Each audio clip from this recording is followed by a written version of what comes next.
breaking free. Yeah, we're breaking free. No more oppression. It's out for liberty. Breaking free. Yeah, we're taking a stand. Freedom's in our hearts. We're reclaiming our land.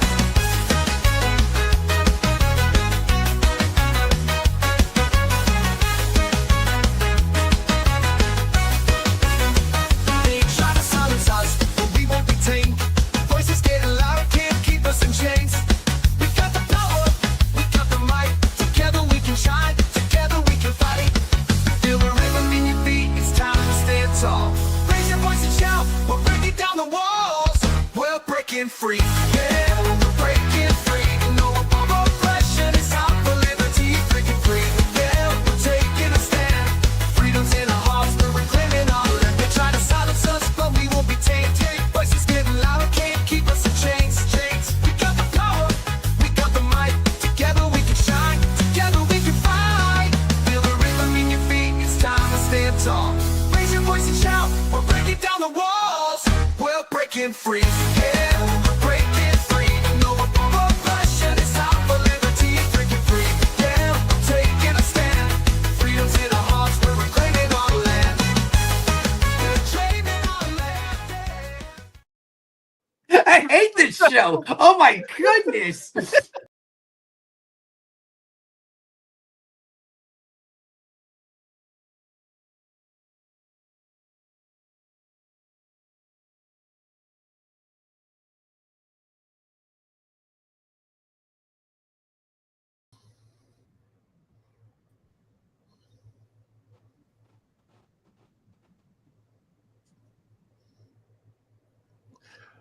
Happy Friday, everybody. Welcome to the show. Nothing like a little last minute technical glitch. I got kicked out while the intro was rolling. I got let back in with 4 seconds left, pulled up to the 3-point line, just hit it, and I'm here. So, wow, that's a little excitement to get me going. Welcome, everybody, to another Friday night edition of Are You Smarter Than a Politician? And as I scramble here last second. So tonight we are talking about from corporate bailouts to runaway Pentagon budgets. The state keeps selling failure as security. And our 3 bold contestants tonight, they're all political heavyweights that fight these fights. They're here to answer the tough questions like, does central planning strangle freedom? Should you have the right to anonymous payments with tools like Zano? And do red flag laws gut the Second Amendment? So buckle up, because tonight we're calling out the lies, exposing the power grabs, and putting freedom back on the table. And tonight, you keep the score, and we will decide, are they smarter than a politician? So, and let me see, let me pull this up here. Joining us is, for his second appearance, Larry Sharpe. How are you tonight, Larry? I am amazing as always. Second time, because I was robbed last time. So I'm here to actually get back and take back my crown. So yes, I was robbed. I'm here for revenge. Yeah, Chase beat you. Do you remember if you thought it was because of the cat or the lightsaber you lost? It was the lightsaber. I was not ready for the lightsaber. The lightsaber was just too much for me to. How can I respond to an actual lightsaber? It wasn't fair. I cheated. Do you have any Star Wars memorabilia on you tonight? Or I do. I literally do. Nice. There we go. Yes, I literally do. Yes. All right, that's a good call. You may have played that a little early. People are still coming in. That's okay. That's okay. Might have played that card a little early. Might have to do. I'll bring it back out again. I'll bring it again. All right. Well, appreciate having you here, Larry. Also, tell us about your show and anything you want to plug. It's the best show ever. It's called The Sharpe Way. You should watch it almost every night at 7 p.m. It's also on Civil at 7 p.m. So if you don't watch it, you're missing something amazing. Minus 100 because it's the second best show ever. It's the best show ever. Plus 1,000. Yeah, minus 100 for being untruthful. All right, plus 10,000 is the number one. So I plug your show every show just to let you know because it's better than your show. It's the best show. I'm trying to throw you some crumbs. Crumbs. Look at them. I'd like to narrow the gap. I'd like to narrow the gap between 1 and 2. 1 and 2. You guys see what I did when I talked to this man, and I still show up on the show, and I still show up on the show. You're a good sport. We appreciate having you. So, all right. And also, I think first time here, Ben Weir. How are you tonight, Ben? I am doing very well. I'm excited to be here. Thanks for having me. I founded Punks for Liberty. I am involved with the Libertarian Party at multiple different levels on the LNC and also chair for LPNH. And I am very excited for tonight. It's going to be a good time. Yeah, like I want to make sure that I let everyone know that they should return their shopping carts at the grocery store. And if they don't return it, then they should at least put it in the law enforcement only parking spot. So you said you're the chair of LPNH. I wasn't even aware that New Hampshire had a state affiliate. Is that new, or you guys don't get talked about at all? So yeah, I honestly we fly pretty low key. You should probably get an X account. That might help raise your profile a little bit.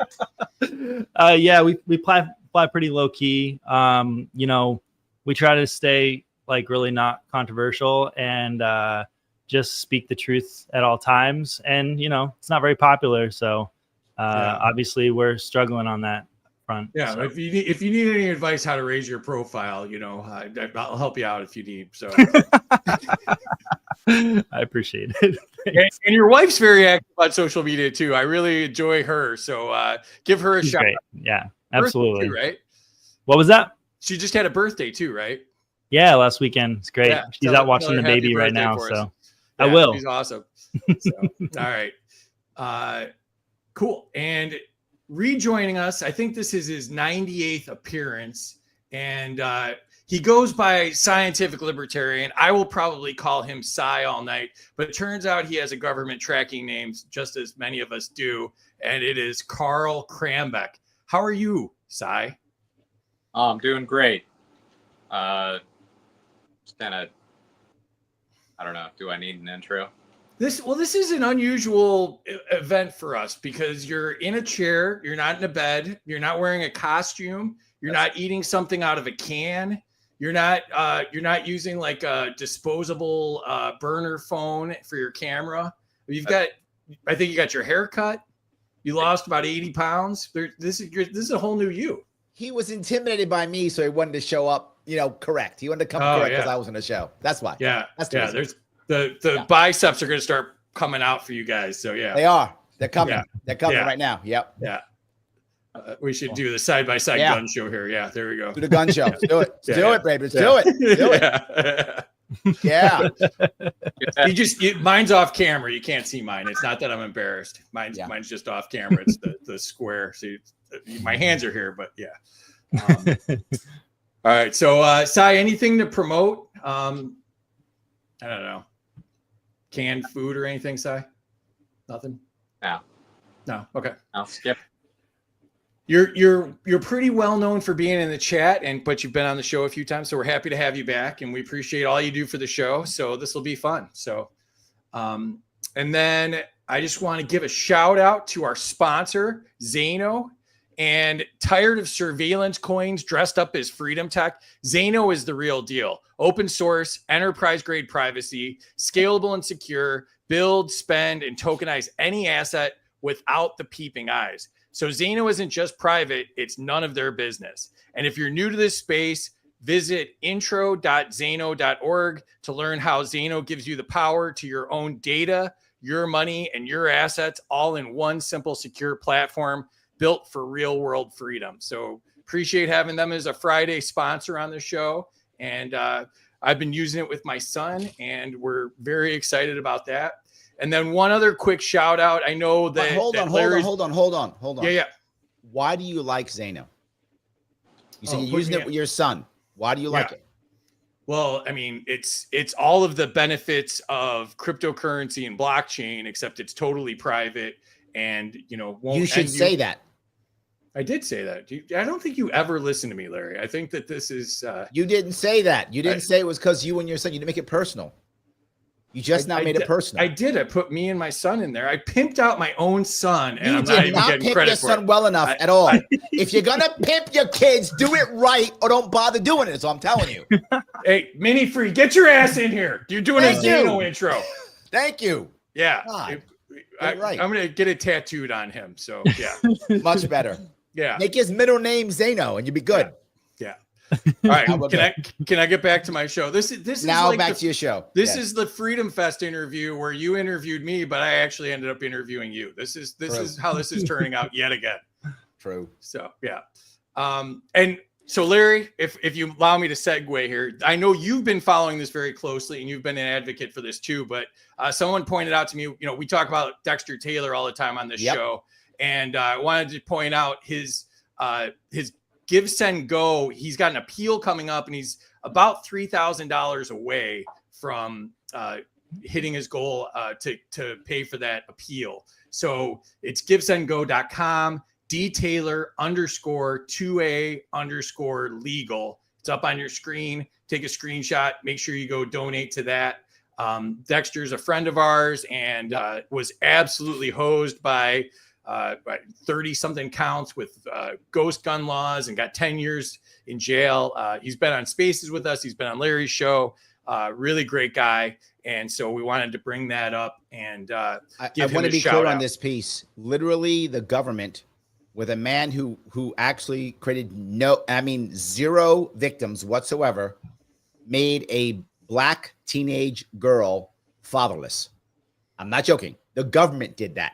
He made no victims. He harmed nobody, sold nothing, did everything legal, and they took everything he did legally as evidence against him. And then the judge said in her actual courtroom, she said the Second Amendment doesn't exist here. So what she said is the Bill of Rights does not exist. And her punishment as a judge for ignoring the Bill of Rights was nothing. Yeah. I mean, it's just an absolute joke. I mean, it's just absolute miscarriage of justice. Yep. Totally against the Second Amendment. Just absolutely terrible. So, and he's a great guy. He's a smart guy. He's a libertarian. He's a man of faith. I mean, he could talk to so many things. He could be making the world a better place. And instead he's in a jail cell, not being a parent. So once again, I'll throw it up one more time. Givesendgo.com, DTaylor_2A_legal. So help him out if you can. And let me jump back into this.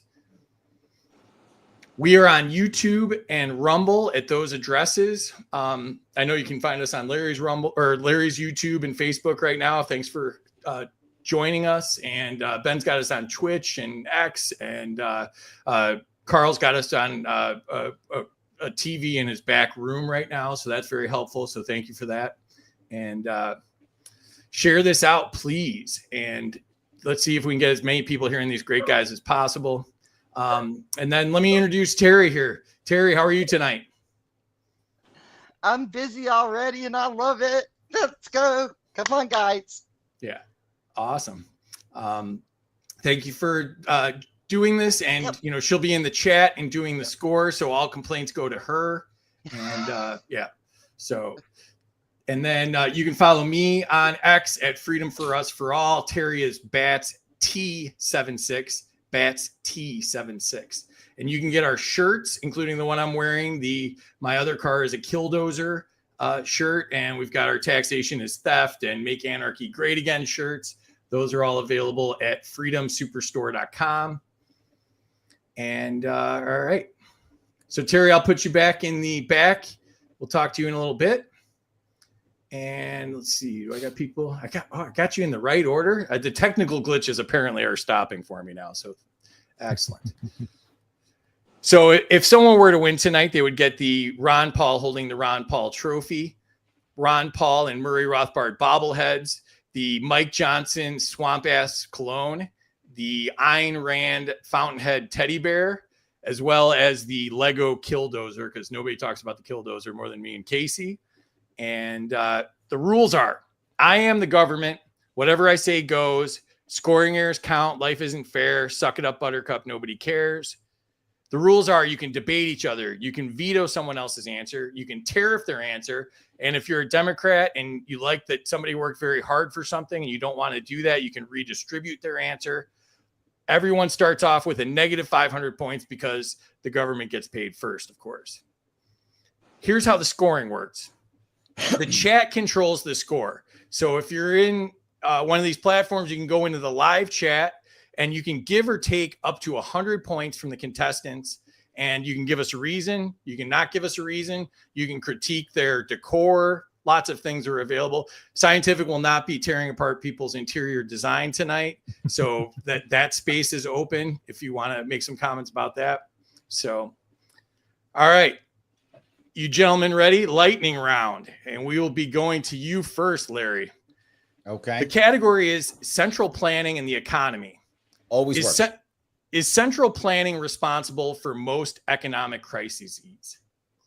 I almost said that right. Generally speaking, yes. There are some exceptions. Like every once in a while, you'll find some horrible thing happen that just screws everything up. It does happen once in a while, but generally speaking, it can't.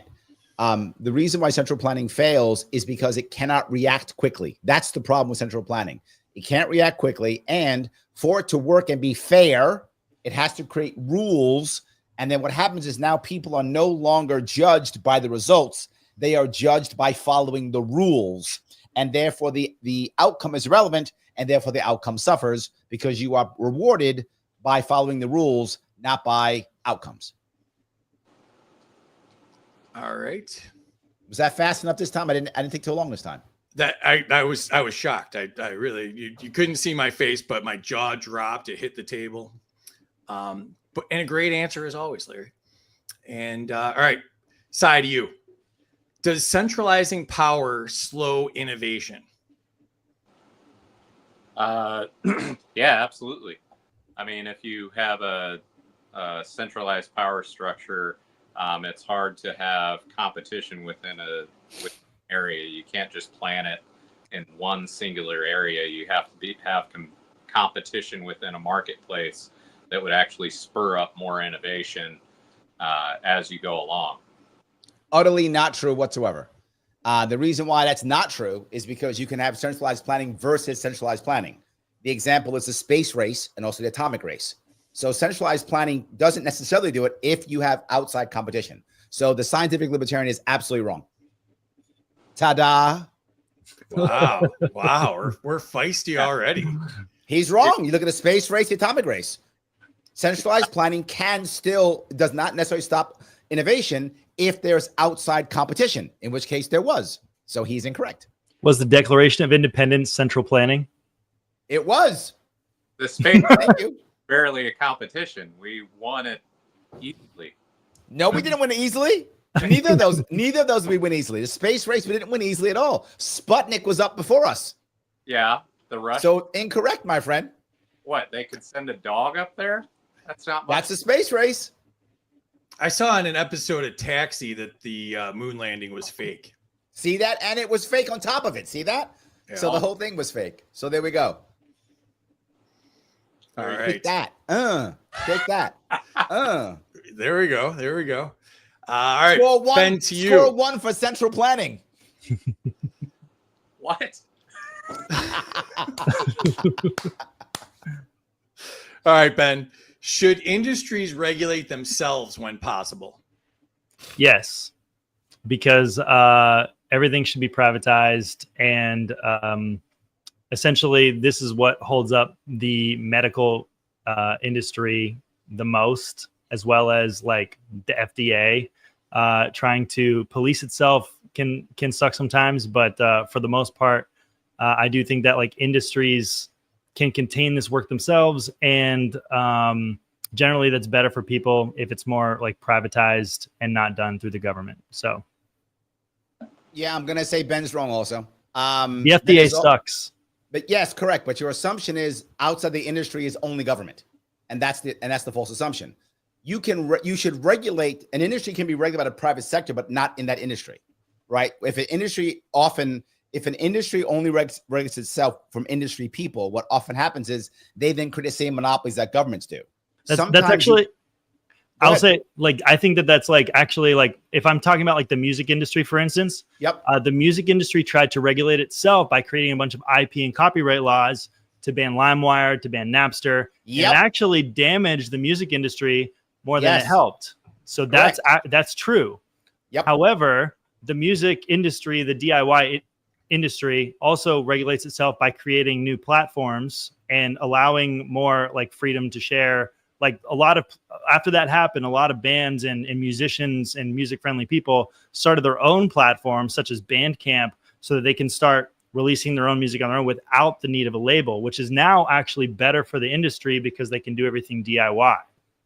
I'm with you. My point being, we shouldn't assume that it has to be industry or government. There can be non-government private organizations that can still regulate some that aren't within the industry. And generally speaking, you will have a better outcome when it's more neutral people than people in the industry. I am trying to mess with Carl's head. I can see it in his eyes. I'm messing with him. All right. Larry, back to you. The category is corporate welfare and cronyism. Should too big to fail companies be broken up?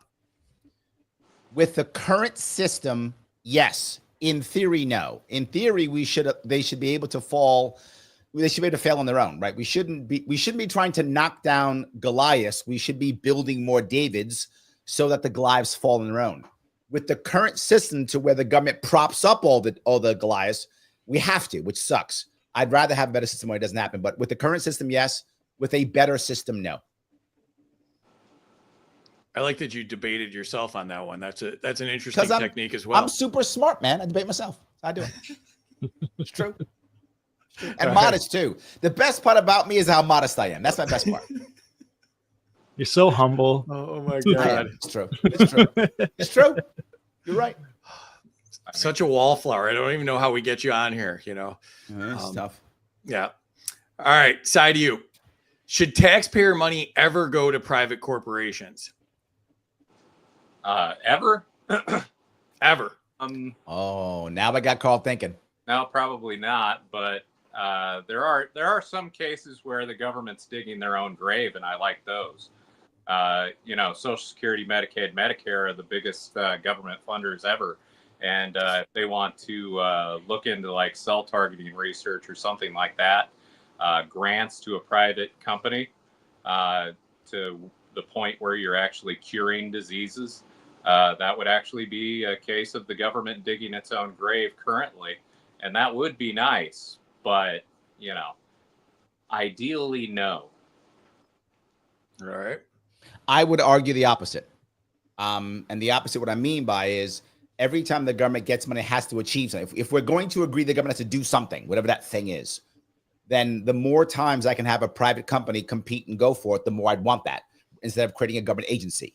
So if I can create it, if I have an opportunity and the government is going to do something, if I cannot have a government agency and instead use privatized companies that can be rewarded, that can be fired, that can have to compete against each other, I would rather have that if possible. An example might be something like the DMV.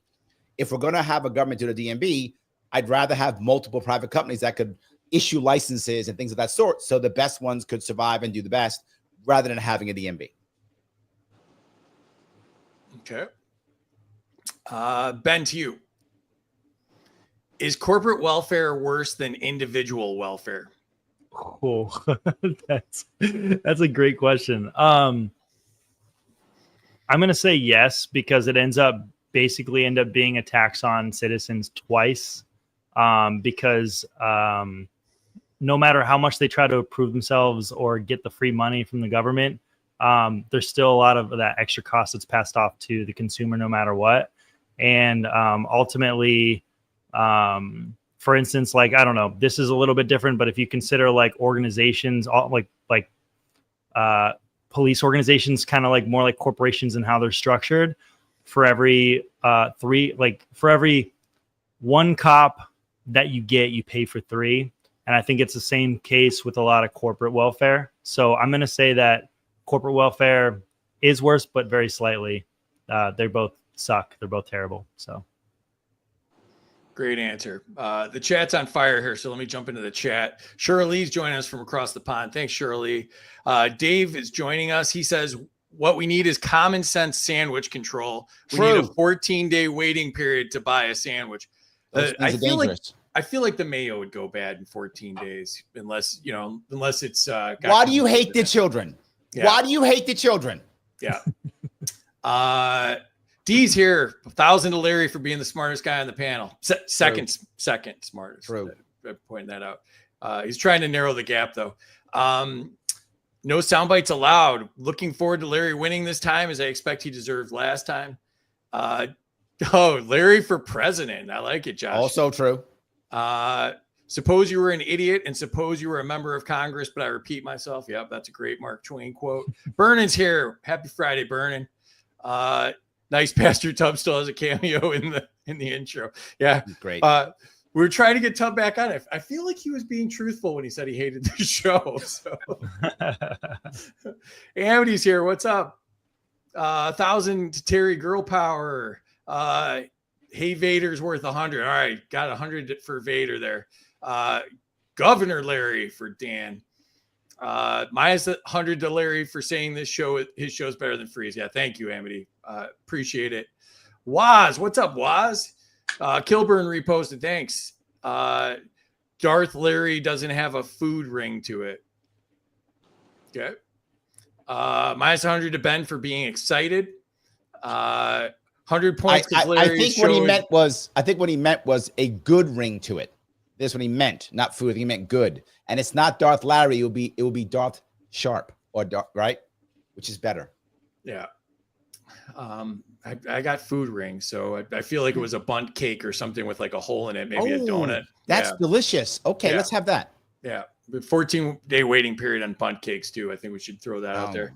No, just the sandwiches. Don't get them confused. Best libertarian live stream. Yeah, my audience is a little bigger than libertarian, so I'll give you that one. 100 to Ben for returning shopping carts. Very nice. Welcome, TK. I agree with that one. Yeah, got another one for returning the carts. Casey's here. What's up, Casey? Check out They Both Suck, Casey's show. 100 to Cy for the gun show. There we go. Terry's getting hot in the background. 100 to Cy just cuz. Okay, no, that's bogus. That's bogus. No, that one doesn't count. Nico's here for Mr. Sharpe. Minus 100 Larry because I missed his intro. Well, then watch it afterwards. What's wrong with you?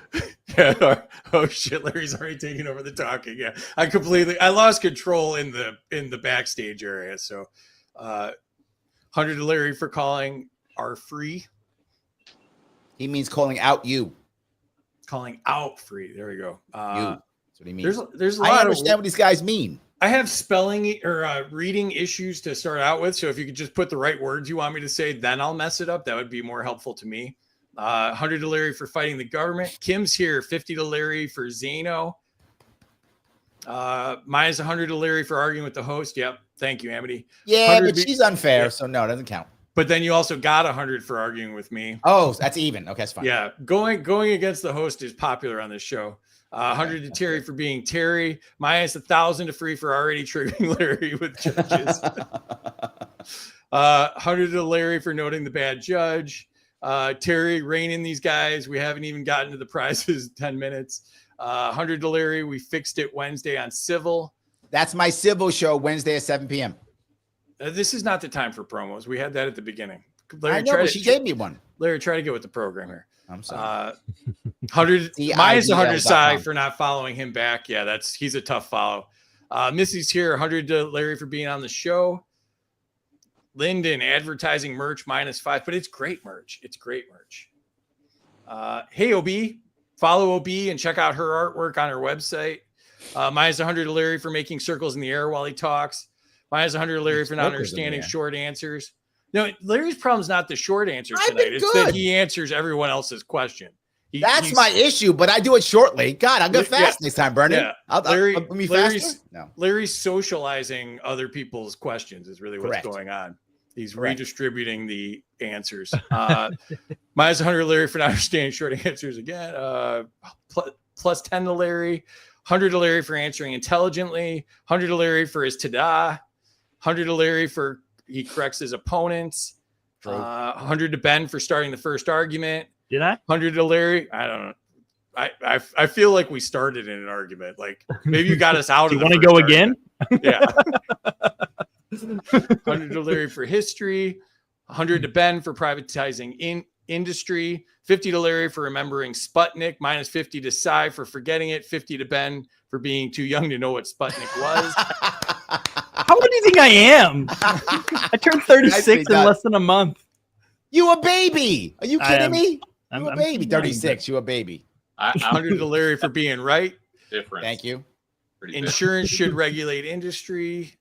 Welcome, Jim. 100 stipulating differences between Davids and Goliaths. Green Man's here. What's up, Green Man? Minus 100 for everyone without a manly beard on the panel. I got a kind of beard. Follow Green Man and check out his stuff. He's the best creator on X. Absolutely. Beards are lazy. You got lost points for answering everything again, Larry. I didn't answer the last two. That's it. Now I'm answering all of them. You lost points from yourself for your modesty. I like that. 100 to Larry for being honest. 100 to Larry for hitting both sides of the issue. We got a lot of Larry fans in here, but Larry's already up by about 10,000. 200 to Larry for being the best looking guy on this panel. True. 50 for admitting he's humble. Also true. Ticketmaster needs to be regulated by the music industry. 10 to Carl, 10 to Larry. Yep. That's from Patty. Welcome, Patty. Minus 100 to Side. The government doesn't have any money to spend. It's my money. 100 to Larry for being on point from Missy. 100 to Larry for commenting on the DMV. 50 to Larry, minus 25 because of the DMV. Any type sucks. So Larry's like the live version of community notes, always popping up when nobody asked. True. Oh You're my not wrong. God. Chris, you're not wrong. 100, that's a great question. To Ben. 100 to Ben, no welfare for corporations. 100 to Larry for being himself. 50 to Ben, corporate welfare sucks. It's government picking winners and losers. Larry got a super chat. It's encouraging that shows brings together the liberty movement's best and brightest. But most weeks we do. Not every week. Not every week. Why'd you say that on this show? Well, I wasn't talking about this panel. Absolutely not. So if you're reading into stuff, 100 to Larry for loving the children, minus 100 to Larry for being muted, 50 to Larry for Darth Sharpe. Yep. 100 to Larry. I like Darth Sharpe. It's better. Yeah, and another 100 for Darth Sharpe. Minus 100 to Larry for saying our scores don't count. Minus 100 to Larry for thinking that he is the government and saying I don't count. Plus 100 to Larry for explaining. Terry's gonna have carpal tunnel after tonight. 100. Thank God Larry's here to translate everything for free. 100 to you all for being good looking. Yeah, but I'm being sexist, but I'm an old lady. Larry, next show you do, I will explain more about the national grid pipeline they want you to put in. 50 to Larry is always with the program. 100 to Larry for being a smooth talker. True. 1,000 because Larry answers everybody else's questions. 100 to Larry for letting others talk occasionally. And sometimes. I'm still scrolling here. 100 to Larry for not being Carl. No, to Chuck for not being Carl. To Chuck for not being Carl. All right. My uncle's name, so he's been getting a lot of hate mail. Yeah. Oh, yeah. You were Chuck last time. That's right. That was a Terry typo. My name's Chuck, so they keep sending it to all the hate mail to Chuck. Minus 100 to Ben for calling sexy beards lazy. Minus 100 to Cy for putting a Coors skin on his Bud Light. Minus 100 or plus 100 to Cy for the Coors. 180 to Larry for being beyond intelligent. And I think I caught up. I am is here. I joined late, so I'm deducting 100 from everybody. That's fair. All right. Wowza. That was a lot for the first break there. So, all right. Back to Larry. Uh-oh. Categories: federal spending and oversight. Is the Pentagon budget too big? Sadly, it's impossible to know because they can't seem to pass an audit and no one knows what's in it. But I think we can obviously say it's too big. The idea of us needing this much money for what we do is insane. Even if you want a large defense budget, if you wanted one, you need the nuclear triad, which you can get rid of one of them, get rid of all the bombers. You could just do land-based ICBMs and the submarine warfare. That's plenty for nuclear. You just need some form of Navy that would at least, at a minimum, guard the sea lanes. You need that. So we have that for the sea lanes.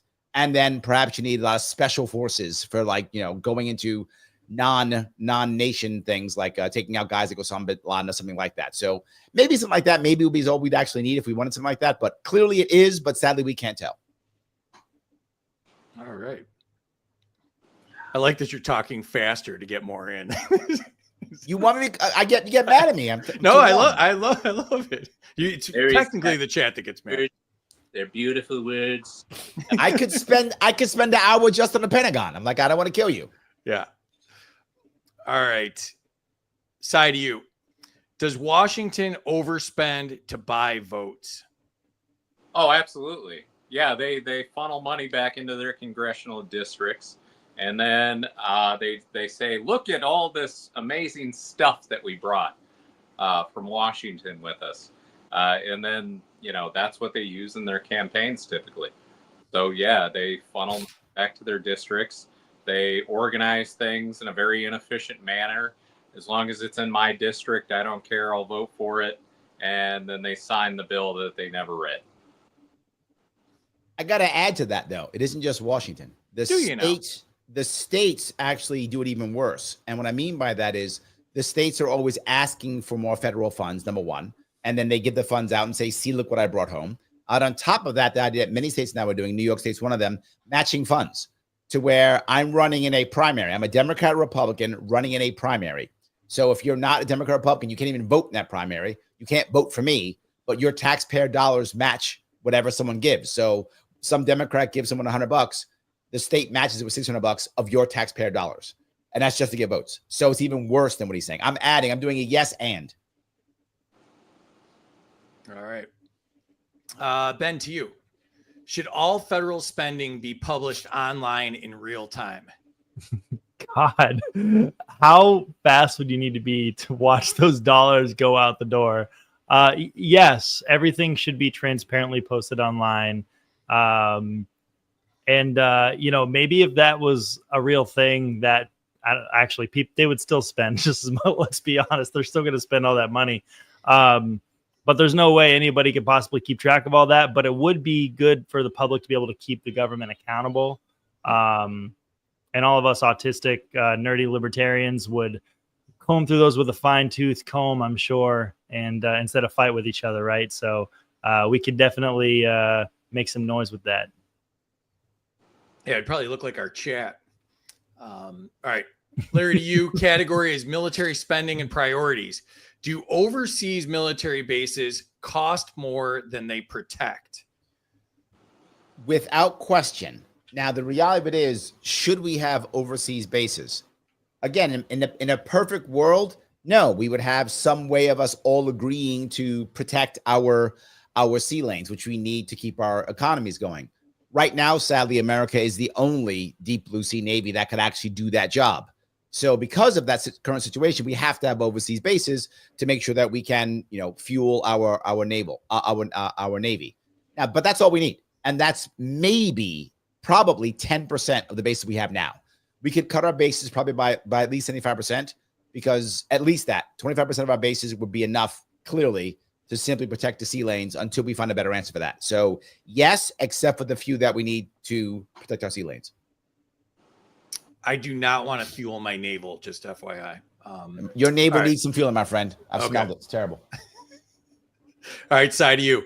Do endless wars make us less safe? Yeah, you do have the blowback factor. Every single time we get involved in a foreign war, we have, we bomb majorities, innocent civilians. And then all of a sudden we create new terrorists, and then we have to, defund the terrorists we were funding to fund new terrorists so that the new terrorists can take out the old terrorists that we were already funding. So it's a vicious, vicious cycle. And it'd be nice to get out of that. It's not just the wars that we're actually actively fighting. It's also Israel's wars and apparently Ukraine's war too. That make us less safe. Arguably, I think the Ukraine war, which we've been, backdoor funding and providing support for so long, I think that's arguably making us more. And we'll see how these negotiations go with Trump and Putin today. I'm not gonna hold my breath. It's not gonna do anything. I don't think so. We all know how all these people are with their egos and personalities. But I think that makes us probably more like less safe than any of the other wars personally. So at least right now. I don't understand, Ben, why you hate the troops. Why do you hate the troops? You know, I hate was us. one. Yeah, they hate us. They hate us because we're free, Carl. Okay, they hate us because we're free. We fight them over there, so we have to fight them over here. Did I hit every one of them? I think I hit every one of the bullshit points. Right? They hate us because we're free. They're We just fight us over there. there. You hate the troops. I got all three. Okay, good. Yeah, I did all three talking points. I'm good. Yes. I like that Cy brought up the terrorist regime change wars. I don't think we talk about that enough. Like it's usually just regime change. This is actually terrorist regime change. So, Right. Yeah. Great point. Yeah, if it's not Assad terrorists, we're fighting Netanyahu terrorists, right? So yeah. I thought it was Hamas terrorists right now. Is it Hamas? Okay. It's easy to lose track. We have always been at war with East Asia.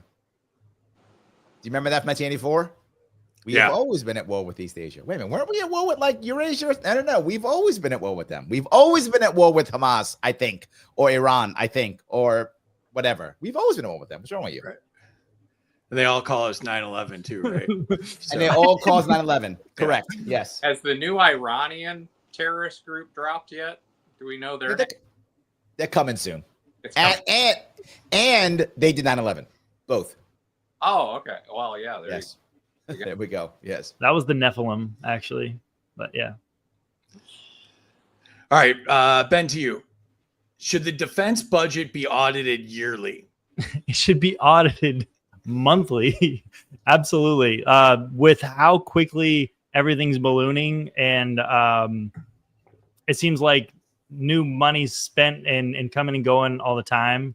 Like, for instance, like even, there's a lot of like, conflicts of interest with this stuff. Like the Secretary of Defense under Biden, he was on the board for Raytheon and he was spending a ton of money and selling a ton of bombs to other countries that were Raytheon contracts, increasing his portfolio. And like nobody really called that out. But, I think that it's like really important to keep people accountable, especially when it comes to like defense spending and military spending, because all the time money just disappears. They're dropping off pallets of cash in the middle of Afghanistan and it's just gone. All that money gets used to buy AKs from Russia. So yeah, we definitely need to audit it more than yearly. All right, Larry, back to you. New category, surveillance state. Should mass surveillance be banned? How else are you going to create a social credit score to make sure we're all good people? How else can you do that? Oh, wait, I don't want that. So yes, I'm sorry. I forgot. I don't actually want that at all. So of course, mass surveillance should be banned without question. The problem that we have with mass surveillance is I understand the logic behind it. The logic is we want to keep people safe. And that's the logic. I understand that. It doesn't work ever. Surveillance doesn't actually work. What it does do is it does allow us to often catch people faster. That's true. If your goal is after the bad thing is done, we may catch the person faster. Okay, that makes sense. I get it. But if someone's going to do something like a suicide or something like that, doesn't matter. And the deed's already done. The only thing that stops bad stuff is a vigilant actual populace. That's what actually stops things. So I'd rather us be more vigilant than have a surveillance state. Surveillance state is security theater at best. It spends a lot of time, energy, and money and winds up putting people in prison who shouldn't be in prison.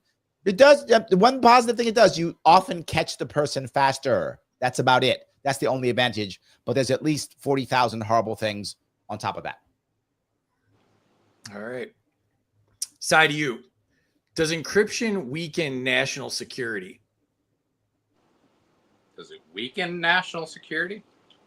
That was the question. I mean, like for citizens or obviously it would depend on who's doing the encryption. If the government's doing the encryption, obviously it would, increase national security. If the citizens are doing the encryption, at this point it doesn't matter because there's a camera, everywhere. We're on camera. I don't know if you know that, but I'm aware. So I don't know. That's okay. If you've got nothing to hide, why are you worried? Carl. Okay. Hmm. Like if you got nothing to Because- hide, why are you worried, Carl? Palantir is always watching. So Yeah. Just Have you saying. seen my search history? It's awful. Oh, you have lots to hide. Okay, fair enough. Okay. Yeah. Fair enough. Okay. All right, Ben, to you.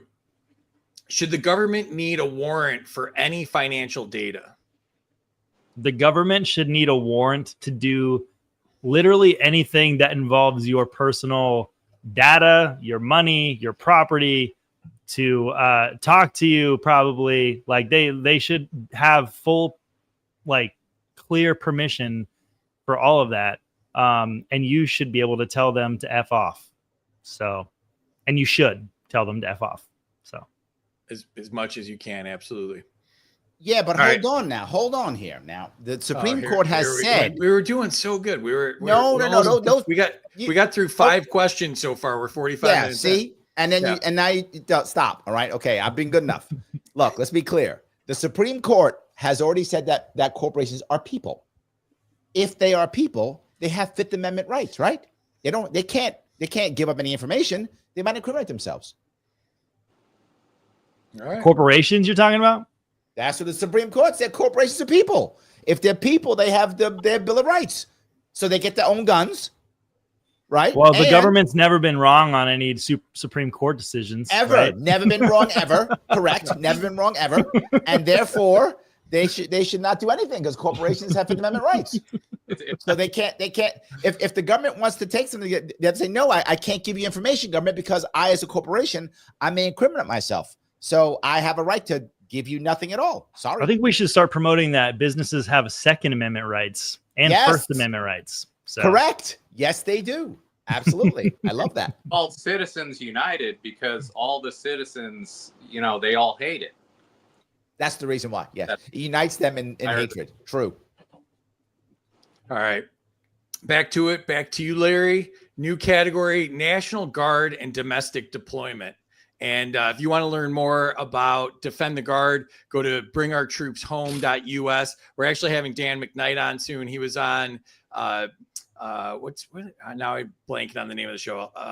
I'll hit you back with that. But so the question to you, Larry, is: should the National Guard only be used domestically? Yes, that's the whole point of it, right? They're supposed to be for that issue, for literally internal states, right? It's mostly for states only. They're basically state militias. So yes. Now, can a governor decide for a reason, or if he wants to send them off to do something else? I guess you could, but they shouldn't be. They should be used specifically for domestic. Correct. That's why it's called the National Guard. We have an Army, Navy, and Marine Corps and Air Force to go off and, I guess, bomb people and stuff. But anyway, so supposed to be defense. We have a Department of Defense, which is actually Department of Offense. But we're supposed to have a Department of Defense. National Guard is only internal. Yes, domestic only. Okay. Side you. Should deploying troops inside the U.S. require congressional approval? I mean, if you're deploying troops in the U.S., you would, as long as it's not against our own citizens, I mean, that would be an invasion at that point. So, yeah, I mean, you would need Congress to act pretty quickly for that. it's no business of Congress's.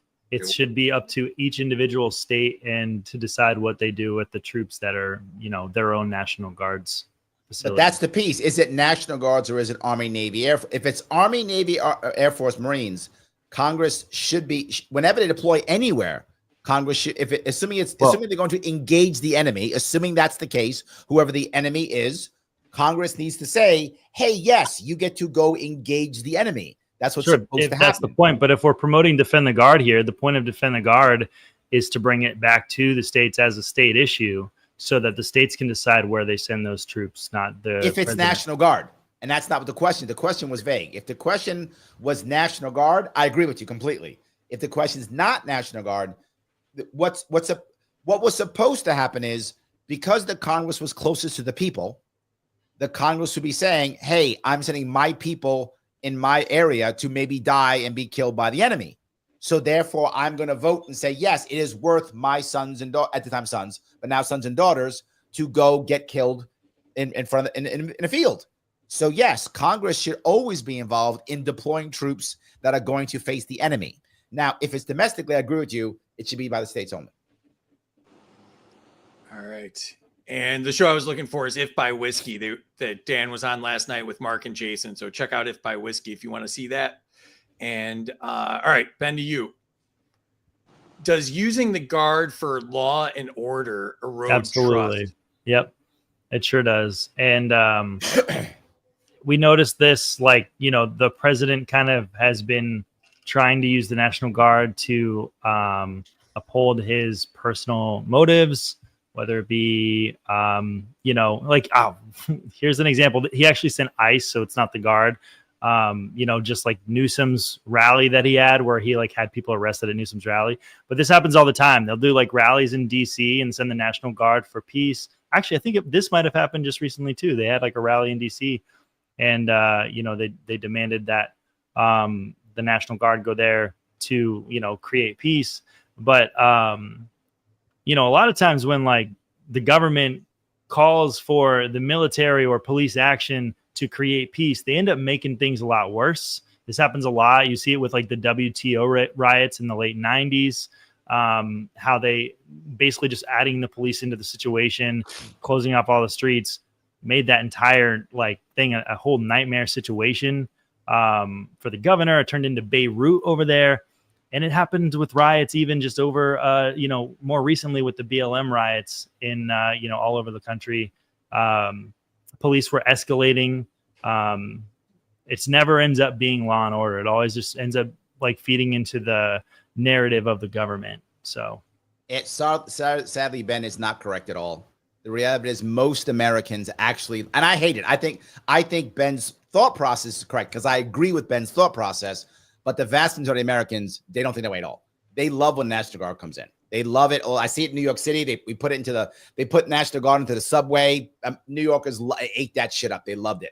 When the National Guard came in for the BLM riots, people loved it. National Guard, even half the people in California were okay with it. Most Americans actually think the National Guard to do law and order is fine. It does not, sadly, it does not erode trust in the government at all for most Americans. It just doesn't. All right. Enter scores. If you haven't put your scores into the chat, do that now. We will check the scores. Let's get through a couple more comments. Casey wants to know when we're starting the show. Missy, 100 to Larry for pointing out we need to audit the Fed. Lorna reposted. Thank you, Lorna. 200 to Larry for truth on Pentagon gluttony. 100 to Scientific for the Dolly Parton picture. I'm zooming in. I agree with that one. There we go. It. Okay. Yes, yeah. I agree. That's gorgeous. Yep, absolutely. I agree. Yep. Give him the 100 points. I'm in. Yeah, that works. That's way better than Darth Larry. It's better than Darth Sharpe. You're not wrong. I agree. Yeah. Okay, I know when I'm beaten. That's fine. Yeah. Yes. 100 to Larry for speaking quickly. My skill set. James is here. I'm sure the neocons will justify that there is no need to audit military spending. Let's see here.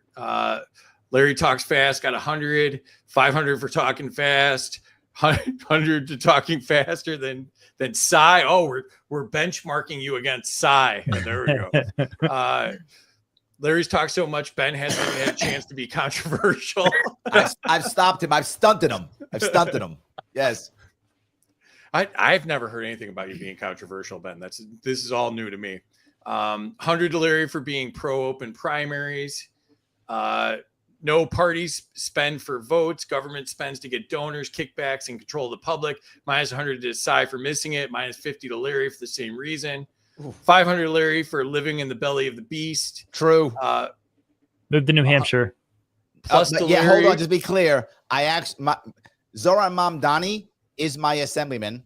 AOC is my congressperson. I literally live in the belly of the beast. I do. Boo. Yes. I could fix her. All right. Points to Larry for a good answer and plus 100 to his opponent. 100 to Ben for transparency. 100 to Ben. Make some noise with that. Crazy from Doge. We learned that some agencies have their own money printers. 100 to Larry for answering correctly. 100 to Larry for the quick side quips. 100 to Cy for the blowback. Good one too. Girls are on the way home. Life game night. So minus 500 to Larry just cuz. And plus Cy, and plus 500 to Ben for his first appearance. Y'all have a good night. Thanks, TK. 100 to Larry for not interrupting there. Minus 300 each of you for being too pro-government. 100 to not Chuck for confusing who the terrorists are by calling everyone terrorists. 75 to Ben for being the youngest against these seasoned political bullshitters. 500 to Ben for stealing Larry's auto answer. 100 to Cy for pointing out Hamas terror. The Iranian terrorist group is also called the CIA. 100 points Also to true. the quirky movie quotes. 100 to Ben, they should be audited monthly. 1,000 to Carl for being smart and handsome from the Slaying Twins. Thank you. Wrong Ben, minus 100. Correct answer, no funding until an audit is completed. 100 to Larry for stating the obvious. Minus 25 for Ben. It was pallets of cash to Iran under Obama, not Afghanistan. 10 for being young and almost remembering the issue. Minus 30 to Larry for not recognizing that we already have an SC system in this country. I won't drop names, but you know what I'm talking about. 100 points to Larry for pointing out the surveillance state. 200 to Larry for being a smartass tonight. 100 to Larry for answering succinctly. Larry, you will comply. What are you afraid of, Larry? They're only acting in our best interest. True, they are. Minus 50 to Carl for not being pro personal security. Minus 100 to Cy for saying he is on camera. A nuke just fell in Central Park and wiped out all of Larry's points because he talks more than Howard Stern in an open mic night at a strip club. All right, so he got nuked. I got to play this because I actually made this. So there we go.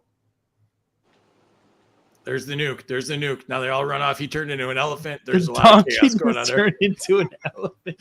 I didn't say. Because he was say they were actually a good. Republican the whole time. See that? Yeah. He was Republican the whole time. I didn't say they were good. I just the said that I mascot. made them. Yeah. All right. So Larry lost his points there. 200 to Larry. Lots to hide.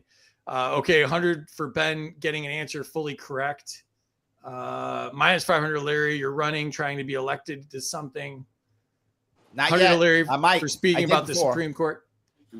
If you were going to declare, you could do it on our show. That would be. I could do that, but I'm not gonna. I ran before. I'm wearing my merch. I ran for governor twice. Yeah. Wearing the merch. 100 to Larry for speaking about the Supreme Court. 100 to Ben for mentioning Palantir.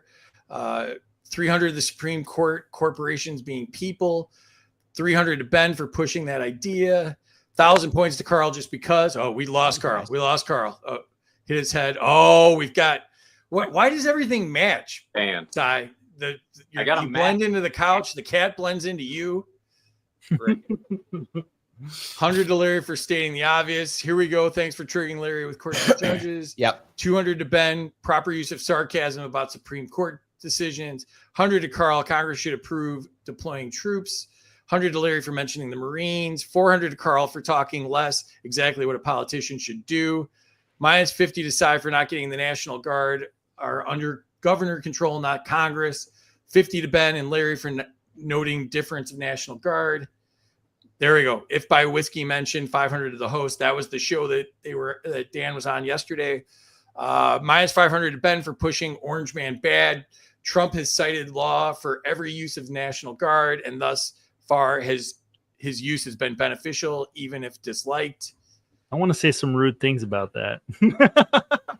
Yeah, that was a lot of words for you to lose points. Minus 1,000 to Ben for the wrong answer on the National Guard. Minus 50 to Ben for misunderstanding illegality of BLM and Antifa violence. 100 to me because all right, Larry's on all the platforms giving himself points. Yep. Now another 100. Yeah. Yep. 1,000 to Carl for letting Larry talk endlessly. Thank you. Lots of points to Sharpe for good answers. 200 to Larry for fast talking. Yep. Nice try, Larry. I'm not counting yours. All right, Terry's on it. 100 to Larry for cracking me up. 100 to Larry for being a slick talking New Yorker. True. 1,000 to Cy for being smart and handsome. Minus 100 to Cy for not knowing how Cameo works or Camo works. All right. 50 to Carl for matching his cat.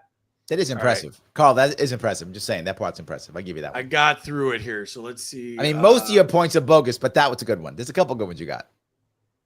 All right. So let me jump in here and get the points. And here we go. Larry got nuked. Larry lost 31-15 getting nuked there. So you were in the lead. So I but actually won. Now Oh, good. Ben is in the lead No, I with won. 22-10, 200 points in front of Scientific. Ben, you're in the lead. It's your first time on the show. What do you think so far? I think that this is the greatest game show on earth. No, I think I won already. I already won. All right. Well, I like it. Off, they all start going off. It's ridiculous. The first nuke is usually the best. No, the point is now the people who like me are going to nuke both of you. So now you all get nuked. Nuke if no, you go. you have to have been on the show to use a nuke. Yeah. So all nuked. Yeah. They're all gone. So it's crony that means nuclearism. already won. Yeah. I love it. I've already won the game. After Well, your Nice. Thank you for that. That was good. I'm glad I already won a game. That's nice. Zach has a theory that you want to be in negative points. It's actually like a golf score. So, and Zach's usually wrong about everything. So that would be a strategy. So, all right. So that was the scores. All right, Larry, back to you. Sponsored by Zano, decentralizing currency and payments. Is central bank digital currency dangerous? CBDC. Are we going to nuke the other guys now so we can restart? Is that how that works? No, you I don't know got a how that question. works. You got a Oh, question. I got to like answer the question. questions. Yeah. Oh, I got to answer the question. Are they dangerous? CBDCs. I want to go further than dangerous. And they're not just dangerous, they are almost the ultimate in control. Because once you control the money that deeply, you now control labor. And once you control labor that deeply, you push everyone almost into a form of indentured servitude or slavery that they almost can't escape. And that's the worst part, right? If you just say I control the dollar, you can always go to Canada or whatever. Once you start having CBDCs, it's everywhere. So it is more than dangerous, is what I would say. All right. Side to you. Should banks be banned from freezing lawful accounts? Should they be banned from freezing lawful accounts? Yeah, I mean, lawful is kind of a loose term because, if you're not affecting the life, liberty, or property of another person, it shouldn't be a crime. So, lawful in that term is a little floaty, but, they shouldn't be allowed to freeze your accounts if you're a, peaceful civilian. Well, the problem with this is the wording, right? They decide what's lawful. So they just decide, oh, you're a terrorist because I said so. So now it's unlawful. So now they freeze it. The question has to be, can the government or should the government ever freeze an account, period? Right? And is there a time when they should be able to? In theory, excuse me, you could say yes, if someone has violated someone's rights and you have to somehow, do restorative justice in some way, shape, or form. So in theory, you could say that if there was somehow restorative justice, but otherwise, of course, no. And lawful doesn't really matter in that case. Well, like the Canadian trucker protesting that was going on the other year, they had all their bank accounts frozen. And the Canadian government said, well, they're not being lawful, so we can do this. You know? So that's a tough question. Don't want to be in issues for that. That's why I don't like the lawful aspect. I think you have to either say, can they or can they not? Once you add lawful, they do what they want. So it's got to be, do they have a right ever? And I would say the only time if that I could see an argument is if you violated someone's rights and there's some form of restorativeness that you refuse to restore. Maybe at that point I could see a value in it. Otherwise, I can't see it. Well, they used to call them terrorists. Now it's you're a traitor. Now it's you're all traitors. Right. Yes. This year. I thought they called them bankers. Well, that's what we call traitors. That too. Okay. And I was feeling floaty when I wrote that, so thanks for pointing that out. All right. Ben, to you. Do competing currencies improve financial stability? Yes, because the market decides what is the most sustainable, what's worth the most to them. And more often than not, it's something that's backed by something physical. So, I mean, you do have like asset-backed digital currency, which is starting to become a thing. So a lot of people are saying that that's going to be more valuable than like cryptocurrency potentially. But I mean, no matter what, I think like a physical asset always trumps a digital asset. And the way our society's heading, everything's digital. Nobody really carries physical dollars anymore. And let's be real, paper is worth paper. It's just whatever imaginary number they put on top of it is what they say it's worth. Anytime you can have like a physical asset to back up what you've got, I think that like more of that in the market is going to be a good thing. For everybody, we can decide what works best as civilians without the government getting involved at all. So, Yeah, but I'm not sure that answers the question, though, does it? either. In other words, the question that with currencies, most currencies being fiat right now, they all go down together. They all come up together. I'm not sure it has any real. I'm not sure if it has any effect on stability at all. To be forward with you, the way it is now, I think I think in theory, if we actually had non-fiat currencies that were backed with something, I think in theoretically that would be true. But I think in reality, it doesn't do it. Us having multiple currencies doesn't make anything better or worse. They're all fiat. If I got 3 fiat currencies or 400 fiat currencies, who gives a shit? Doesn't make anything more stable. I'm not sure. We went from the euro, we went away from the Deutschmarks and the francs to the euros, and so what? I don't think it matters. With We can say that we don't have anything but like non-fiat, but we do. We have gold, we have ammo. We can Gold's use not ammo. a currency. It's not a currency though. It's not a currency. Actually, I it wish is. it was. We have gold backs. We use them as currency at Porkfest all the time. Yes, like 7 people out of the whole fucking planet. Yes, but it's not a currency, my friend. It's not a currency, my friend. Please stop. I made It's like not a currency. $400 in gold backs this last Stop. Porkfest. Stop. No, What are the odds it's not all a 7 currency. of them are going to watch and take They're points watching from now Larry and they're gonna be on mad that? at me now. I'm gonna lose All points. 7 of them are going to be You're mad at wrong. you. The guys who use gold backs. I have gold backs. You don't use those things except at Porkfest. Well, Using what- that Porkfest, that's it. That's your fault. Stop. They're usable at businesses. You can go to an Ace Hardware and buy tools with them. They're Not here in New York. You can't. There's not one person gonna take that shit in New York. Not one person. Not one person. I dare you. Come to New York and use it. No goddamn way. Stop. You fooling yourself. The only crime that you are committing, Larry, is living in New York. Move to New Hampshire, sir. I might come. One day. I might. I'm actually considering moving to Nashua. I actually am. I'm actually considering. I am. Really? I'm considering. I am. My considering. man. I am. We're breaking news here. So, Yeah, I'm considering. All right. I am. Larry, to you. Do know your customer rules go too far? They don't go too far. They are actually harmful. I want to be clear. Know your customer rules do not help KYC. They do not help.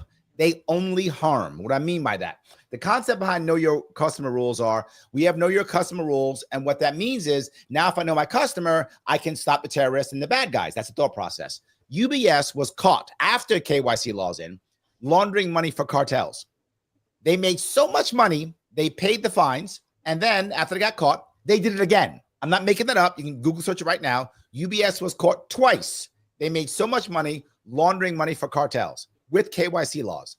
They don't help. They only harm. Now it's harder for me and you to get a regular bank account. It's hard for me and you to get a loan. It's hard for me and you to get a mortgage. We suffer now because the bad guys either just have so much money the banks don't care or they use something else. KYC laws not only don't go too far, they don't do what they want to do, and they hurt. All right. Side to you. Should people be free to make anonymous payments? Like to politicians, maybe not, but everything else seems all right. I mean, you should have full transparency if you're making a payment to a political campaign. But other than that, yeah, you should have anonymous payments. We had that forever. It was called cash. We had that forever. We just gave someone cash. That's literally an anonymous payment.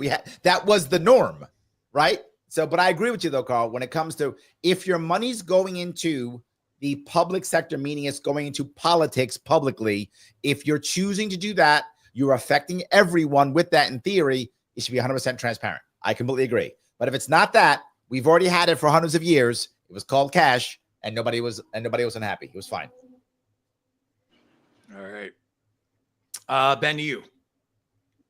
Do we need stronger financial privacy laws to protect us against government abuse? No law is going to help you in that. Really, all we need is more decentralization of finances. So, being, less reliant on the government currency, government systems, creating alternative currencies and alternative systems to facilitate currency trade and all that, such as Zano. That's pretty much where I'm at with that.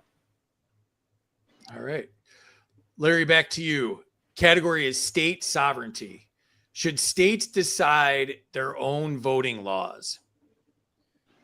If it is a state election, yes. If it's not a state election, no. The federal government exists, whether you like it or not. It does exist. So for federal elections, the federal government should decide the voting rules. But yes, locally, I don't think there's a problem at all. If you want to decide how you want to decide, what's wrong with that? The Constitution is pretty open with that idea, and I think it's fine. But for federal elections, no, the federal government should decide. All right. Side to you. Do states innovate better when left alone? Yeah, I think they do. I mean, every time you do a one size fits all, we kind of ruin the aspects of each state. And when we do one size fits all, it's harder to sit there and point a finger at your state representatives because they can just cop out. It's like, well, that's not in my control. I have no idea. That's just the federal government. I can have complete deniability and just say, that's not my fault. It would be a lot easier to get political change passed if you could hold your state legislatures accountable for their actions, as opposed to the federal government, which is, pretty much impossible at this point. One of the biggest problems we have here is federal dollars. Federal dollars come into the states, and then that handcuffs the states from being innovative. So even if the states are theoretically innovative, they're still handcuffed. Because if you said, no, states do whatever they want, go ahead. But if I have federal guidelines and say, no, it's not against the law to do so. But if you don't do what I say, I won't give you money. We found out when Trump froze all the cash for that, 30 days, whatever it was earlier this year, about 30% of all state budgets is federal money. So the second that the federal money got dried up, all of a sudden everything fell apart. So in theory, that's true. In practice, federal dollars cuts it anyway. All right. Ben, to you. Should states be free to nullify federal laws? This is my bread and butter right here. I ran for sheriff in 2022 because constitutionally in New Hampshire, they have the authority to nullify any law that they deem unconstitutional. I believe states have the right to do that. We actually, in New Hampshire, just did that with gun laws, where the government can say, here in New Hampshire, we can say, if, let's say, they pass a national firearms ban, we can say, we're not enforcing that. And our entire police force in the entire state will not enforce that. We can tell the feds to kick rocks if we want. On a more localized, decentralized level, the county sheriffs have that same exact authority. And I encourage more libertarians out there to look into running for your local county sheriff, see if they have the same constitutional authority in your state, because we need more libertarian voices in that place. So I think to add on top of that here what Ben says. People don't recognize something. Sheriffs, you are so correct, Ben. I'm going to jump on top. This is so good. Sheriffs are the only law enforcement that are elected. So that means they're not responsible to a mayor or a governor who will fire them if they don't do the right thing. If they don't do they don't do what they tell them to do. You can actually do the right thing if you're a sheriff because you're beholden to the people. But the caveat, again, Ben was exactly right. I think you should be able to nullify. However, it must be on a constitutional basis, not I don't like it basis. So yes, I'm doing a yes and with Ben. And on that note, I may have an announcement coming up within the next couple of months. That's all I can say. I know a guy if you want to announce it on a game show. So, all right. Larry, to you. It seems like it's always Larry's question, or at least Larry. It thinks is always it's my question. Larry's question. It is. Yeah, It's always yeah. my question. All right. I got to New come category. back from getting nuked. You guys made some shitty answer that I get nuked for some reason. And now I got to come and you're mad at me. I got to keep talking so I can get back 3,000 points you fucker stole from me. But yeah. What do you expect? You nuked Central Park and you're my own city and you're like happy? So now you got to hear me yap more. That's your punishment for that shit. Keep going. I think it's an improvement on Central Park. I think Central Park's a beautiful park, by the way. Have you been there? No, I haven't. It's a beautiful park. And if anybody comes to New York, I'm going to give you a little tip what you should do. If you guys come to New York City, I'm not joking. It's not a great place to live. It's a wonderful place to visit. And one of the best things you can do is do a walking tour of Wall Street. A walking tour of Wall Street is a wonderful tour. New York City is one of the oldest cities in the continent. And when you go there, and you do a walking tour, you'll see all the history. It'll be some guy who loves history. He'll tell you all the stories about everything. There's famous people buried here in New York State. There's a lot of cool stuff about this. New York City is wonderful. You should do a walking tour of Wall Street. And by the way, Central Park is beautiful. Well, are there any? Will we find any dead bears in Central Park while we're there? Yes. Okay. Bobby Kennedy Jr. will go out of his way to ensure you find at least one every time you go to Central Park. Maybe a whale on a minivan. No. Only bears in Central Park. And just a scoring update, -100 to Cy for making Larry think that you asked him a question about Central Park there. So he lost points for that. That's your fault, Si. Yeah. I agree. Yeah, you did. You brought that on us. All right. So I don't even think we actually got to the question. So we did not. The question. All right. Again, always Larry's turn. Civil liberties and the laws, the category is political dissent under attack. It's so bad. The reason why it's under attack, it's so bad, is because now we are at a point of self-censoring. That's the worst part. It's bad when other people say, hey, Ben, stop talking. Stop. That's bad. But it's worse when Ben says, oh, I better not say it. And we've gone to that level. So not only is it under attack, socially, we are starting to self-censor. That makes it even worse. All right. No rebut from you because you answered the question. So we can move on So you here. can keep going now. Yeah. I'll answer the next one too. Thank you. All right. Side to you. Should all laws have an expiration date? I mean, I think the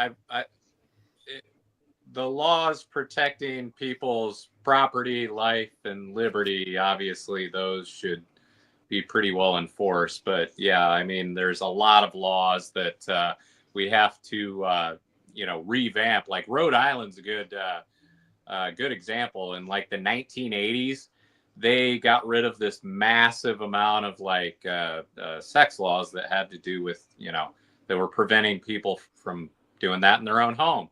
It wasn't until about 2001 or 2002 they found out, oh my gosh, this made indoor prostitution legal.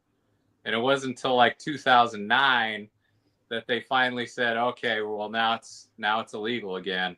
But in that time frame, rapes dropped 31%, gonorrhea dropped 35%, all, compared to all the other states. It was ridiculous. So revamping, all the laws that don't have to do with life, liberty, or property, I mean, that does have a good ring to it. It's just, when they revamp them, it's not usually for the best.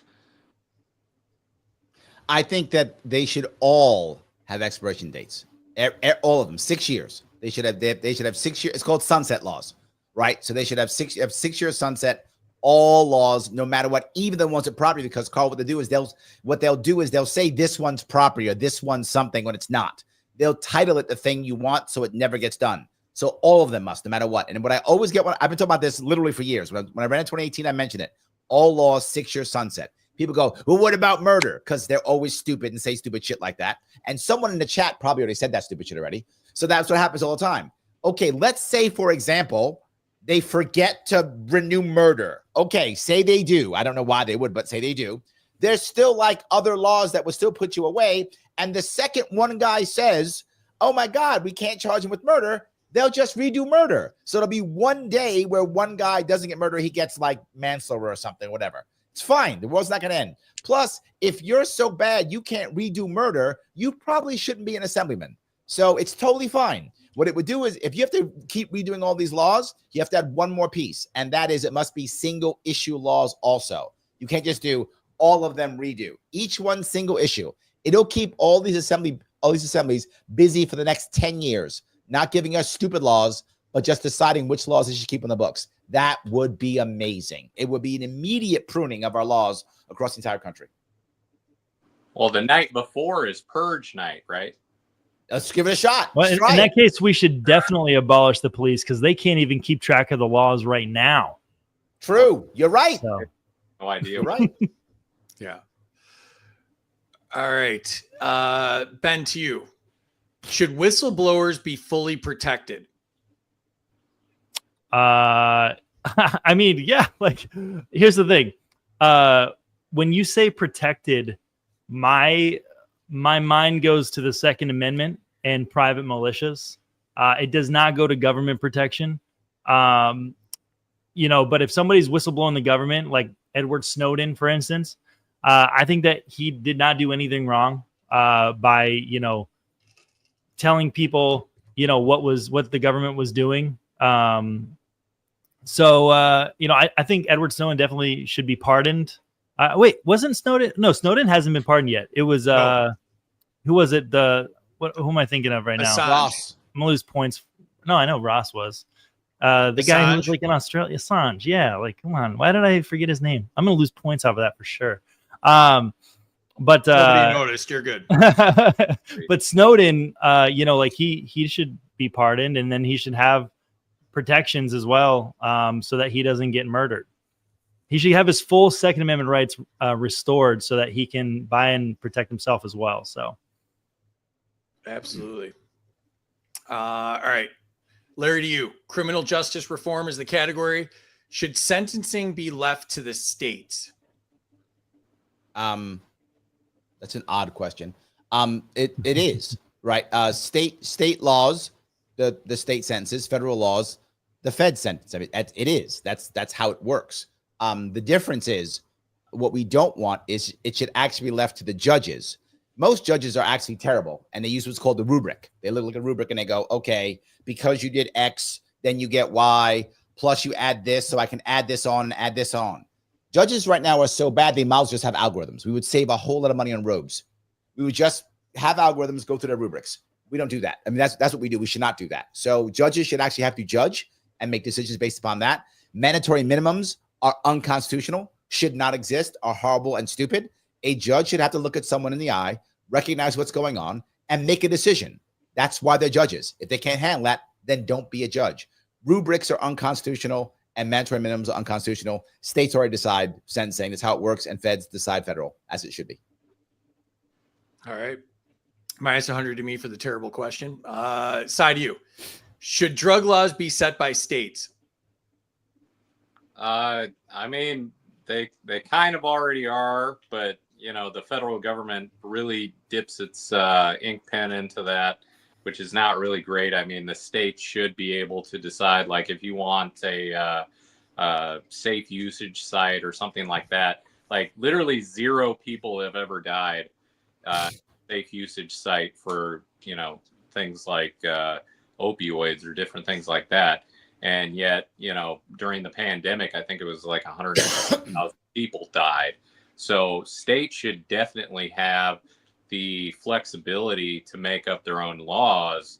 But, that's kind of separate from what the law should actually be, which is, you should be able to voluntarily help out your fellow man. And that includes if they have a problem with drug abuse. The problem I have is, why do we even have drug laws in the first place? What I mean by that is, look, I should be punished or I should be dealt with by the actions that I take, not by the substances I have in my pocket, nor by the substances that I decide to sell or people buy voluntarily. If people buy my substance voluntarily or I buy it voluntarily, why does it matter? If I have something in my pocket, why does it matter?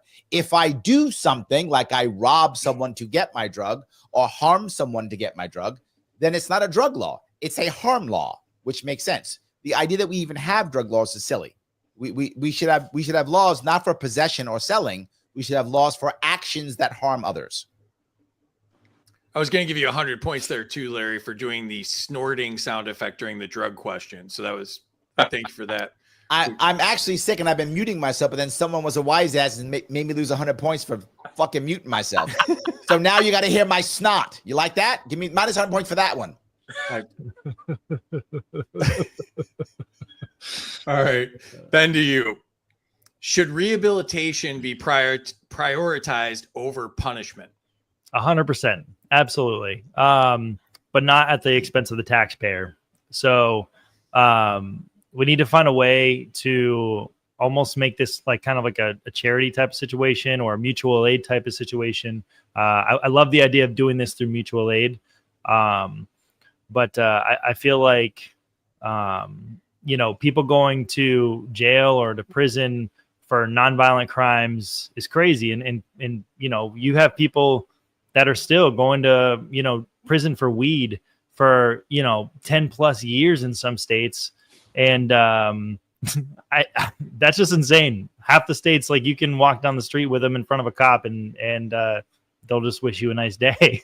So, I think that I'm with Larry. Drug laws, what's the point? They just cause more violence onto the citizens. And I do think that rehab is the best choice over punishment all day. I don't think that jail is a very good form of rehabilitation whatsoever. So I would add an extra part to that. And I think we have to also add restoration. We have to add that, right? We should be worried about restoration, rehabilitation, and then whatever punishment is required. They're all valid, but we should also try restoration. Where if some guy comes in and robs me, and Ben robs me, and then after he robs me, he takes $1,000 of equipment out of me wherever I got, right? He takes it and goes off and sells it so he can go get drunk. Good for him, I guess. He'll have a good time. But I can't get my money back, right? I don't get my money back, so I lost $1,000. If I'm lucky enough and I have insurance, then maybe I get some money back, and then my insurance rates go up. If I don't have that, I still got to buy the $1,000 worth of stuff. I don't get that back. Plus, now I got to pay for you in jail. I got to pay for you to come out. I'm paying for everything. So there's no restoration. So he should be able to get a job so he can pay me back. Now, I'm not necessarily upset if the taxpayer pays it, assuming that the restorativeness also comes back to the taxpayer, if that makes any sense. So if the person, if we pay as taxpayers for the job training or whatever the thing is, whatever that thing is, and that money then comes back to eventually over time that system can actually pay for itself, I'd be okay with that. All right. Larry, to you, new category, right to bear arms. And shout out again, Free Dexter Taylor. And the question is, do red flag laws violate the Second Amendment and due process? They violate, yes, both. And the problem with red flag laws is they encourage people to harm. What I mean by that. All right. My kid now is in school, and my kid draws a cop that he thinks is in a cool show, and the cop's got a gun and he draws it. So the teacher looks and goes, wait a minute, you draw a guy with a gun? He's like, yeah, I like a cop show, whatever. Great. The teachers think to themselves, do I report him or not? Do I say anything or not? If no, and the kid does something, teacher pays a price. If yes, and kid's innocent, teacher pays no price. Teacher needs to report. That's what happens. Teacher reports. Not just that in New York State where we have these red flag laws. This actually happened. A guy's in a car accident. He's in the ambulance. And the guy says, how do you feel? He says, oh, I feel so bad. I just want to die. Guy puts suicidal. I'm not joking. Takes his guns. Why? If he doesn't put suicidal and he kills himself, he's in trouble. Red flag laws encourage bureaucrats to do bad things. So not only are they against Second Amendment, not only are they anti-due process, they encourage the system to harm. They're nothing but bad. Well, and I could add on to that one. It's kind of ridiculous because we stigmatize mental health so much in this country. And if you are somebody who is prone to do a shooting or something like that, you're probably extremely paranoid, right?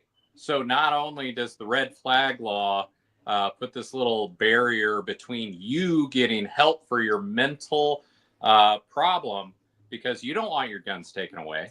You're already paranoid. You're already, in a violent state.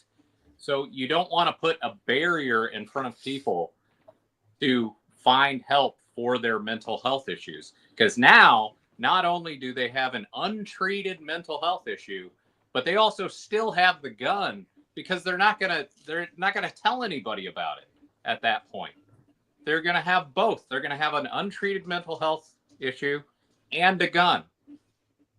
Yeah, and it hurts veterans more than anything. It puts veterans in the black market. Veterans go into the black market because they don't want to lose their firearms. They need help. They have invisible diseases, PTSD, TBI, those types of things. And so they go into the black market because they don't want to go be official because they can't get help. They lose their guns if they get help. So yeah, 100% true. Someone in the chat said minus 200 for certain drugs should be regulated. Regulation is fraud. That's an actual action.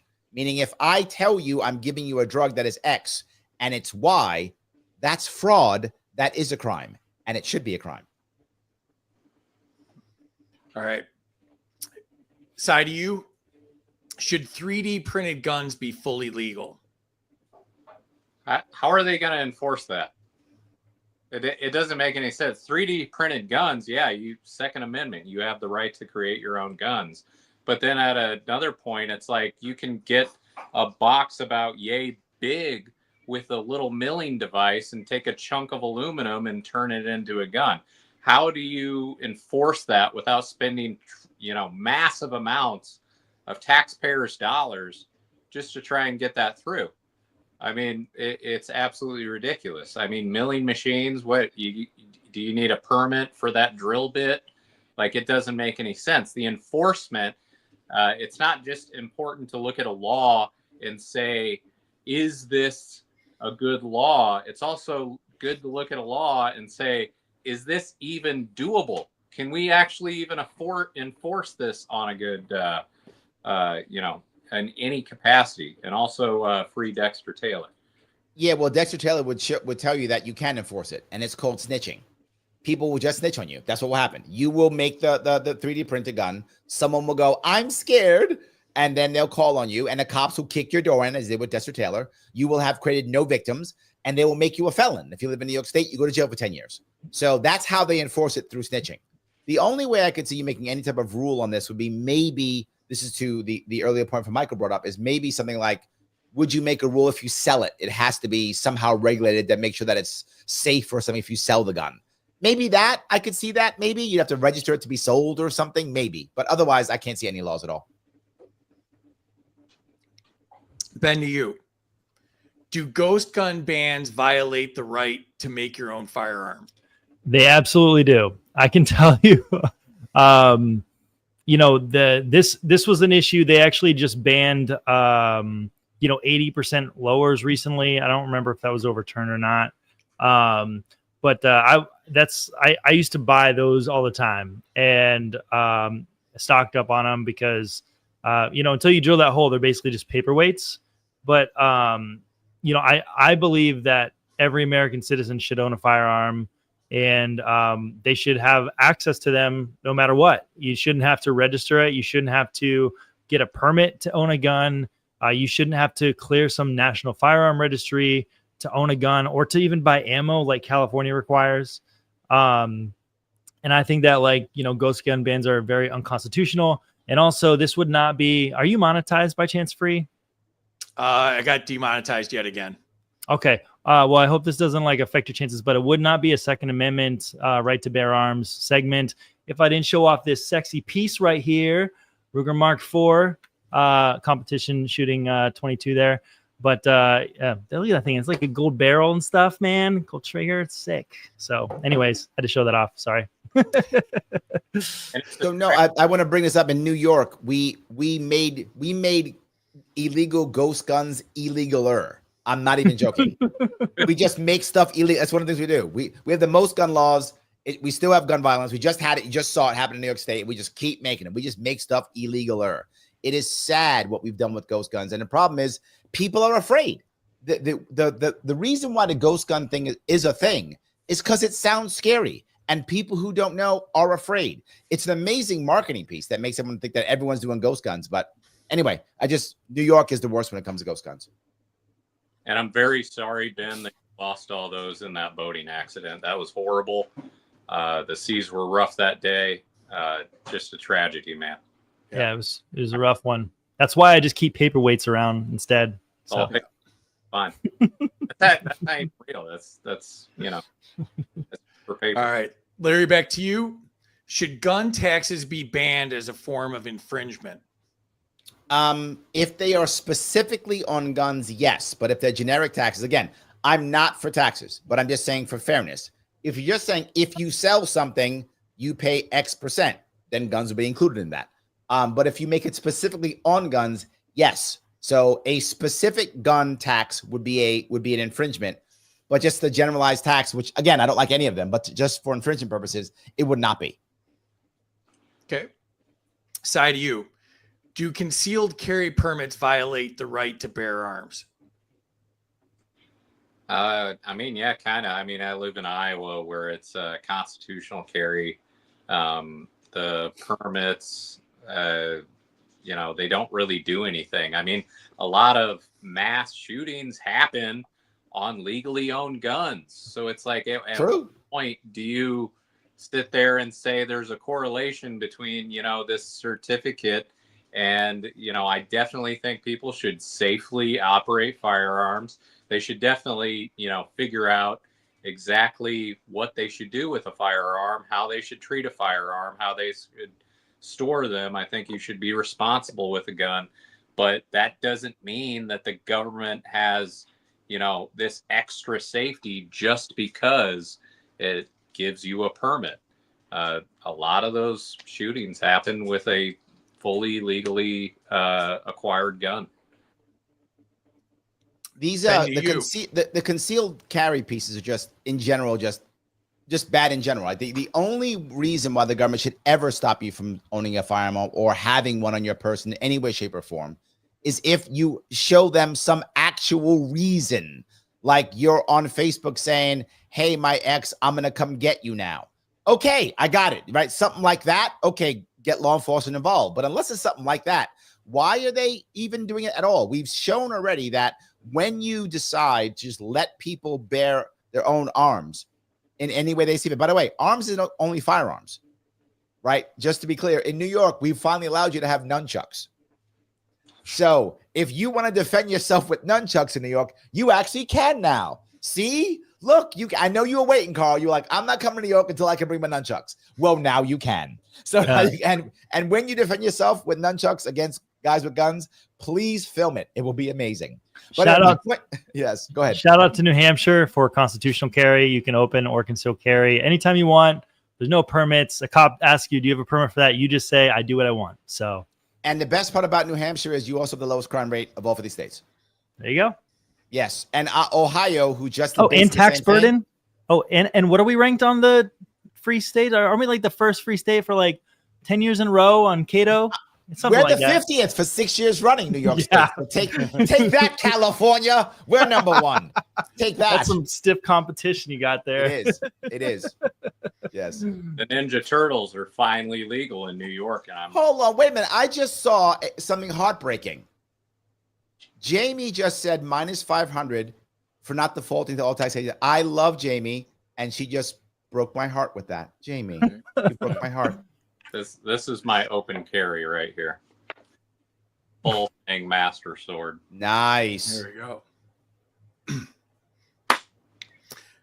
All right, back to it. Ben, to you. Should civilians be allowed to own weapons the government owns? Yes, I think that recreational nukes are on the table. And I believe that there should be gun vending machines in middle schools and high schools. But I tell people this, that you will find people all the time in New York go, you can't do that. What are you going to give them battleships? And I say, Americans used to own battleships. That was a thing. Literally, right? They were all private owned. They used to own battleships, yes. And when we'd go to war, they'd give them a letter of marque and say, hey, go fire on the French or something, or go fire on the whatever, the Turks, go blow them up, right? Literally, people own battleships. So not only should we used to. I want to be very clear. Gun control, this whole idea came from one thing. And some of you won't like it, but I don't care. It came from freed slaves. When Maj Touré says gun control's racist, it is. Prior to the 1860s, there was no gun control. But then people in the South said, wait a minute. If these freed slaves, we screwed them over and we don't give them stuff and they have guns, they might shoot us. And they went, you're right. And all of a sudden we got gun control. Gun control comes from people being afraid of the wrong people, whoever those wrong people are. At that point, it was freed slaves, the wrong people from having guns. So no, it's we should and we used to. That was like Reagan and the Black Panthers. Black Panthers, exactly correct. Yes. Yeah. And people get mad at me when I talk about gun control. They always go, Larry, you have to talk about the Second Amendment and the Constitution. I live in New York. The Bill of Rights is the Bill of Suggestions. They don't care about the Bill of Rights here. It doesn't work. It doesn't work. But when I say it's racist, Maj knows. Maj talks about it in the cities. So do I. When you talk about gun control in the cities, you have to bring up that it's racist. That's when they hear you. They don't hear Constitution. They don't hear it. It goes right, bounce off their head. All right. We are back to enter the scores. So put your scores in the chat. And just one more time, free Dexter Taylor, givesendgo.com, dtaylor_2A_legal. Let's get Dexter out of jail. He did no harm to anyone. And the chat is just absolutely chaos at this point. Let's see. Larry got 500 for being a political genius. You got points for speaking about federal money. 100 to Ben for nullification. It's a secret weapon. That's good. Points to Larry when he said, I'll answer the next one too. 1,000 to Cy for not going to New York City. Minus 100 to Cy for dissing Central Park. That. Minus 100, for not going to Central Park. See that? Points to Ben for running local libertarians. Larry said, you fuckers, got points for that. Points to Larry for pointing out how nuking is theft. True. Points to Ben since Larry agrees with him. Points to Cy and Larry for leading into sunset laws. Minus 100 to Cy for invoking an STD. 1,000 to, he's been saying abolish communists. I mean, police. 100 to Ben, Snowden did nothing wrong. Minus 100 for forgetting about Assange. To Ben for getting Larry to agree with him 2 times in a row. Yeah, that's kind of a bad, Ben. That's pretty good, Ben. Pretty good. Yeah, Assange wasn't pardoned. Points to Ben, pardon Snowden. Points to Larry for talking about judges and not cussing. Points to Ben for thinking he's going to lose. Points for not remembering something live on the air. Free does that every show. That's my thing, though. I mean, it's like trademarked.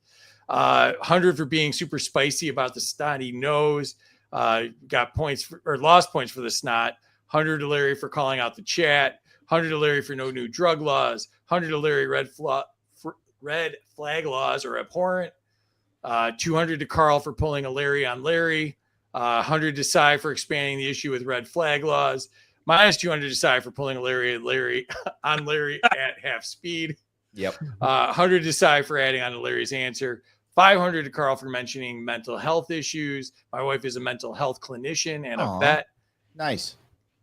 500 to Chuck for calling out stigmatized mental health. Everybody counts or nobody counts. Harry Bosch rules.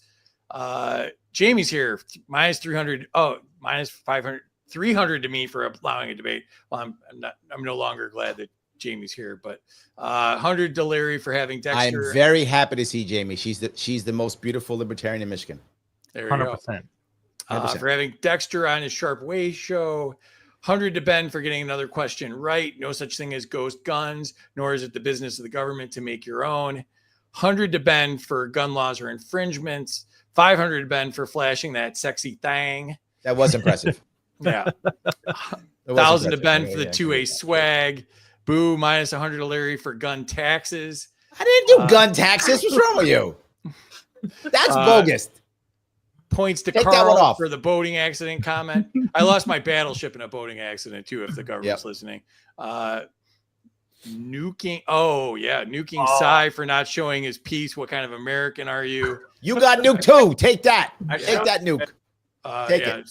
So let's see here. Can I do Take this? that nuke. And I've got one more here. There we go. Let's see what happens here. Yep. They all run off. Yep. No, right. nobody turned into an elephant this time, so that was a little safer. All right. That's good. And yeah, minus 100 to both Ben and Cy since Larry got nuked because you guys are scared of some competition. Ooh, Take that, baby. Take that. Points to Carl for living in Iowa. Points to Ben. I do what I want. Nice. Points nice. to Cy for the sword. Points to Cy for having the master sword. It's cool. 100 to sword. Larry for bringing up Maj. Maj is awesome. Yep. Did I forget to give 500 to Ben because his last name is Weir? Plus 500 to Ben. Okay. 100 to Larry for talking about Maj and Black Guns Matter. Minus 500 to Larry just because. So, all right, that was a lot. Yeah, but hold on. Right underneath that's plus 500 just because. Don't miss that one too. Don't miss my 500 points. Didn't I say that? I thought I said Right after is plus 500. Right after plus 500. It goes, Thank you. Thank you. I got it. I got it. He zeroed me out. He zeroed me out. That's zeroed out. All right. It's fine. Let me go to the actual points here and see what kind of chaos is going on there. We've got Ben in the lead with 52-85. Larry's come back with 50-50. And Carl, yeah, it went bad for Carl there for not flashing a gun. the So, Vegas goes away. Yeah. yeah, you lost a lot of points there. So yeah, that was a mess for you. So, all right. Can we do one more category, guys? Do you got time? Fine. No, you seem Good. very excited, Larry. So I'm going to do it just because you seemed excited. All right. Last category. It's called Pick One. So you're going to pick one from these lists. So Okay. Larry, to you. Best criteria for deploying the National Guard. Natural disaster only, voter approved emergencies, governor request, local threat assessment, or public safety risk threshold. I don't want to do only, so I'm going to scratch the first one. I got to look at them now. I think the best way of doing it is going to be governor request. And I say that because the governor should be in control of the National Guard, period. So the governor should be deciding when they go, period. You can't really do voter because you don't know when that's going to happen, and let the governor be responsible. If the governor screws up, the government pays for it. The governor pays for it, hopefully electorally, or if the governor does something unethical, hopefully they can be impeached or removed, we would hope. But I'm going to go with governor. Okay. Side to you. Most transparent corporate government relationship. Lobbying disclosure, public meeting requirement, ban on closed door deals, open contract bidding, or citizen oversight panels. I'm going to go with ban on closed door deals. And it's really just kind of they screw us over so much on closed door. I definitely think everything should be public. You should definitely know, no like ghost ballots where you have no idea who voted for what. You should definitely be able to hold your legislatures accountable for what they vote on. Closed door deals, I mean, kind of close without the closed door deals. Lobbying would be kind of more transparent for sure. I guess I'll pick that one. All right. Gotta go with lobbying. I think lobbying is more important here. Lobbying is more important. The how people, because they can do deals you can't really tell, and sometimes a closed door deal may be required for a certain specific issue or something. But if the lobbying is a 100%, which it is not now, if it was 100% absolutely transparent, you would even know what the deal is probably coming up anyway. So I would rather go with the lobby on this one. All right. I mean, if you do lobby disclosures with closed door deals, Well, you only have to pick one, right? Yeah. And lobbying influences. that's like a chicken or an egg thing. Yes, APAC. you're right. Yes, and APAC, perfect example. I'd rather it be open. I would rather the lobbying be open than if I only have to pick one. This is the goal. I can pick one. I'm picking lobbying, and Ben's with me on this one. All right, Ben, to you. Best way to reclaim state power from federal agencies. Nullification laws, state-run agencies. You can just stop right there. It's nullification laws, period. 100%. 100%. It is I wrote the nullification whole laws. question though. No Can need. you let me It's just do okay. the whole. All right. You can read the whole rest of it. The answer is nullification laws. I'll do it on my own time. I'll Yeah, get my own it's not- show and he's right. I'll read Nullification my laws, he's questions to totally- myself. 100% correct. I'm telling you 100% what, correct. even if it doesn't get through, if you don't have a constitutional sheriff that's just nullifying all the unconstitutional laws, the legislature can nullify laws. Like I said, we just did that here with gun laws. Essentially, the governor can do it. They can choose to not recognize federal COVID restrictions. And even on a more local level, you can do it if you get summoned to jury duty. Juror nullification is like one of the most important things I think that libertarians can be a part of if there's a victimless crime involved. So nullification all the way.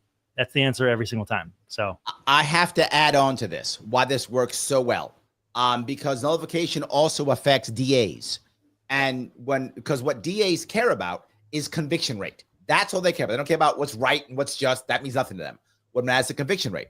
So if their laws start getting nullified, they'll stop prosecuting those laws. They will just stop on their own.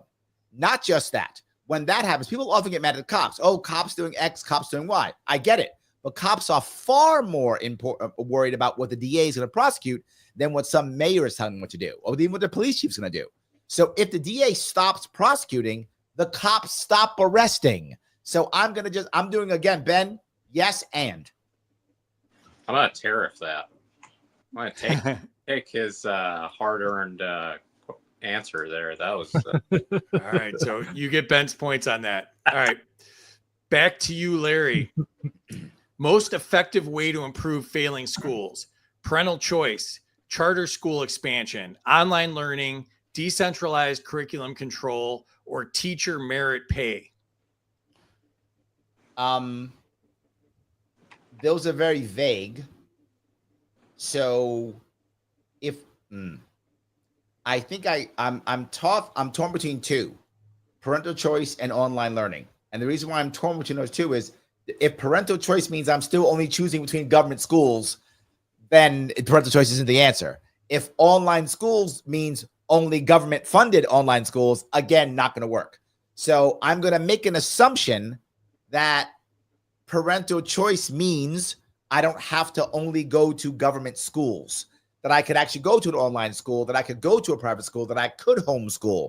If we're assuming that parental choice means I can choose non-government schools, which sadly in New York State often doesn't mean that, then yes.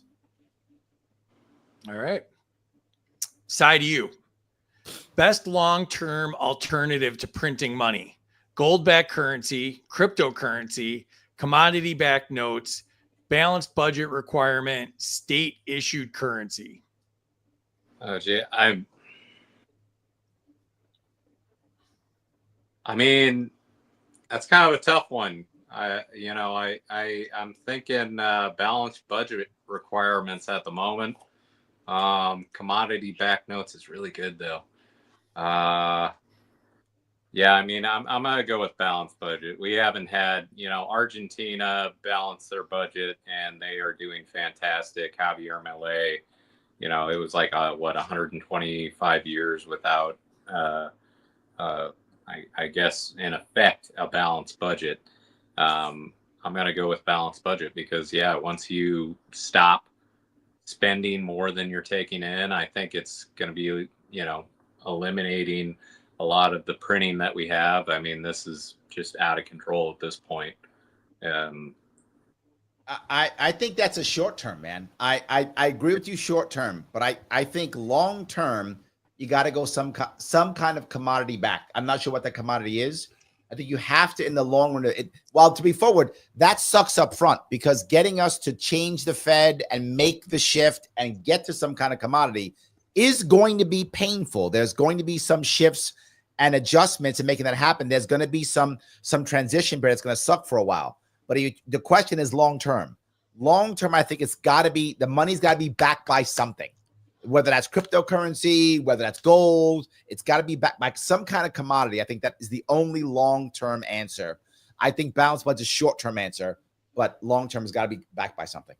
Wow. Even though there's more problems in getting it started, right? It's easier short-term to balance the budget. That's true. but I think long term you have to have commodity backed. I mean, it's if you're looking at like gold-backed currency, right? Well, the thing that screws up gold-backed currency is asteroid mining.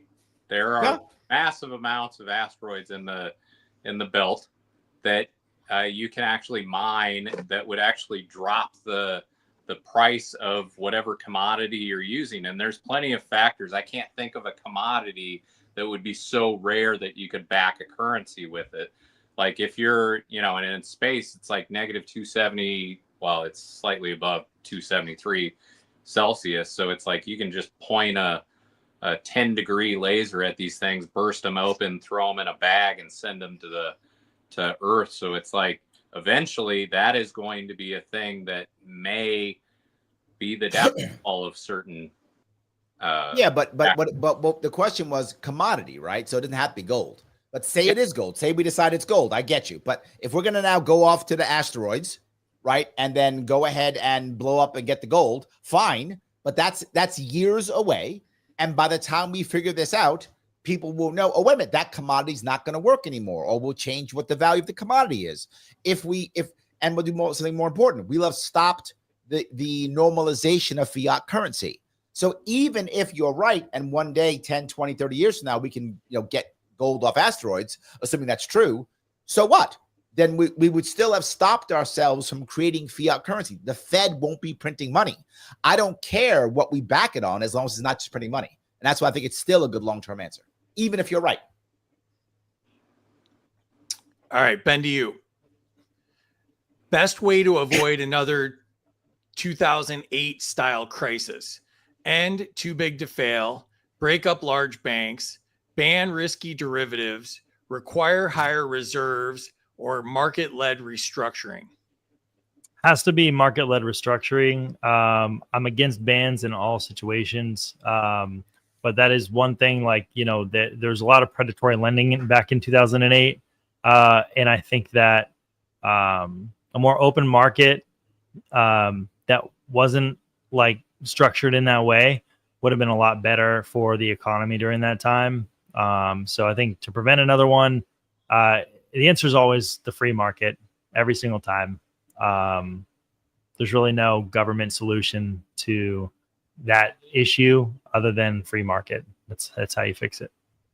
The problem that we have with that right now is that the stock market isn't actually the free market, right? So when we're selling derivatives, we're not actually selling on a free market. It is a government-backed casino. And if we're going to use a government-backed casino, okay, let's make it the free market, to your point. But then what runs the free market casinos? Well, it's basically a gaming commission. So we need to create a private market gaming commission. And you do that, that will stop too big to fail, because that means you would have to be transparent. The gaming commission would actually go to jail, or if they were corrupt. The gaming commission would actually be able to fix things and be responsible. And the gaming commission would not want it to go out of business because they go out of business. So yes to Ben, but you've got to go through, you have to make it utterly private, like a gaming commission. Okay. Larry, back to you. And this is the one that's going to cause some fireworks, I think. Let's do it. Best way to hold judges accountable. You just yes, you want to trigger me. Yes. Term limits, retention elections, performance reviews, public case audits, or impeachment for bias. None of these are the actual answer, but I have to pick one. No, you can, Larry, it's you haven't been following the rules up to this point. Do whatever the hell you're not wrong. You're not wrong. Yes, the actual answer here is right now, judges are accountable to no one except the party infrastructure. The reason why judges are so biased at the lowest levels and when they're so bad at the lowest levels is they're only concerned about whether they either get selected, which is by party, or elected, almost always running on their own unopposed, which is by party. So now if you go to a judge and you say, hey, is this correct or not? The judge goes, what will my party think? The reason why you will often get better decisions at the higher levels is because judges at the higher levels either have already created their own political power where they're immune, or because they're not going to go anyplace anymore. So now they're set and they can actually be honest.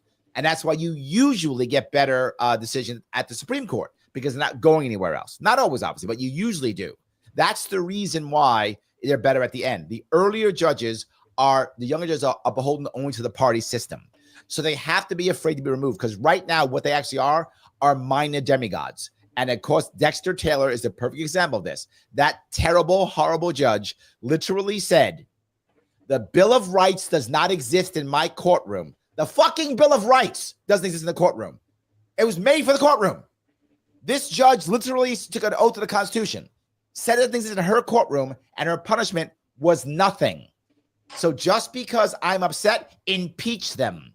I actually want judges to be, activist judges for the Constitution, not for their own political parties. That's the problem. They are activists for political parties, not for the Constitution. What they're supposed to do is, when the brain dead chimps in the assemblies make terrible laws, and then all of a sudden those laws now come to place, the judges go, well, it's the law.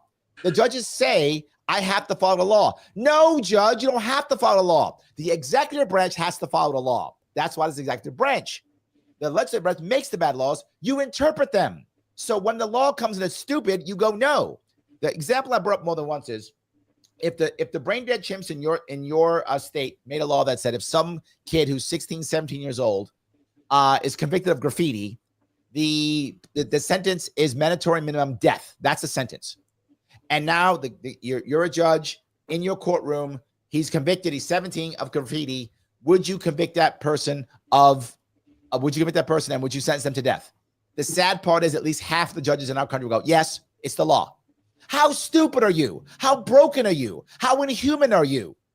No, you are a judge. You judge. You go, no, that law is clearly violates the Bill of Rights. It is terrible punishment. So no, it's cruel and unusual. We're not doing it. No, I'm throwing it out. They don't do it.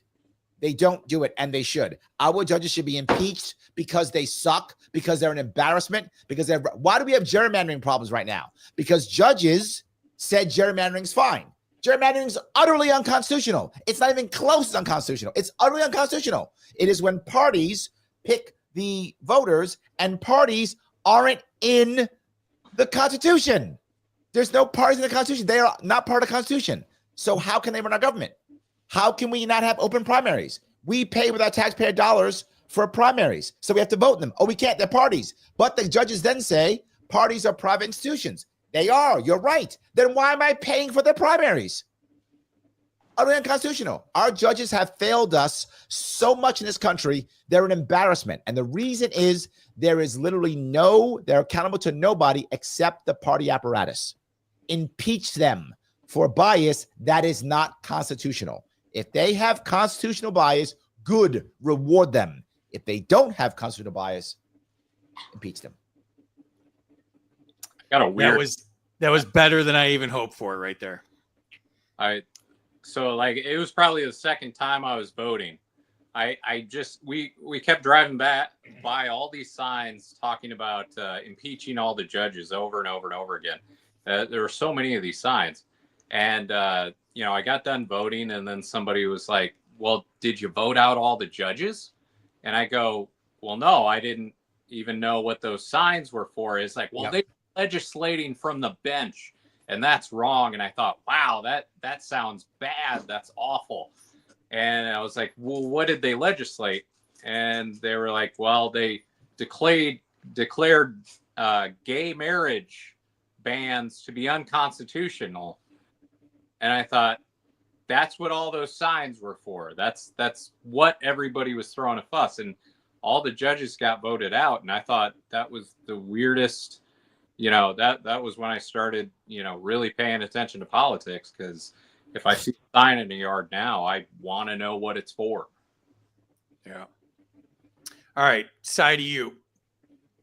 Best way to approve new energy projects: local permitting only, state level review boards, private landowner agreements, public referendum, or independent technical review.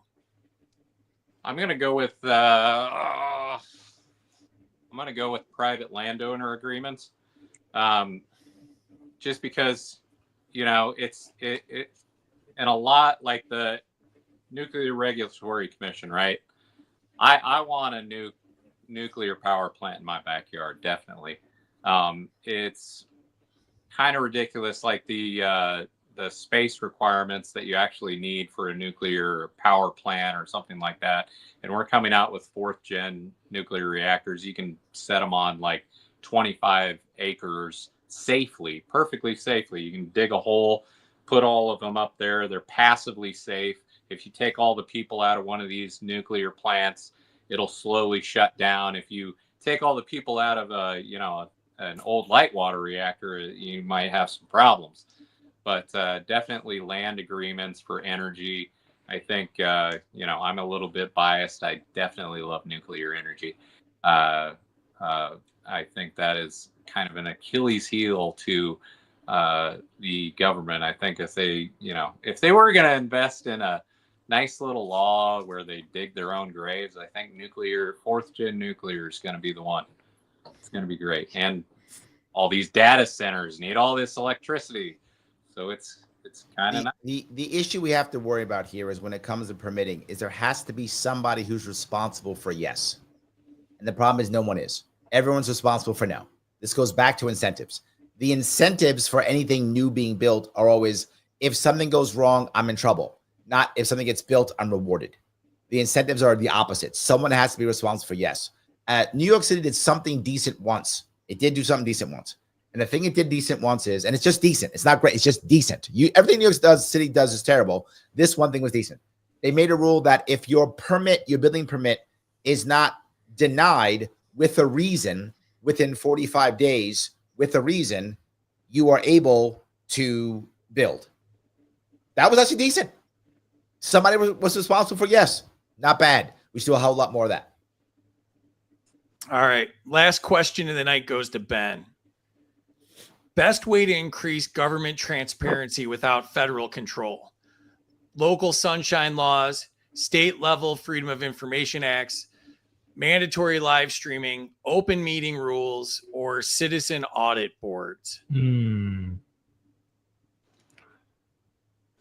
Well, I'm going to say I do like what Larry was saying about the local sunshine laws earlier, how they all have like a 6-year limit, but that's a sunset law, not sunshine that's right. law. You're right.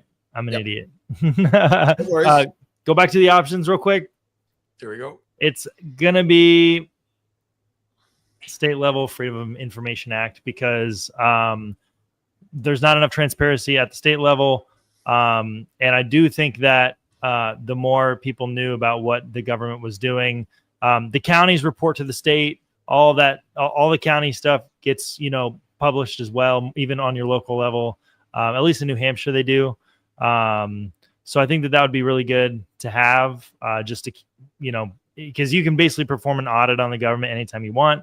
There'd be a lot more room for the market to improve things, and also a lot more room for the market to basically undermine the government and create more agorist opportunities for us to live in where we just disregard the government entirely. So here's the issue with state the FOIA laws is the FOIA laws are constantly flouted, constantly just pushed away.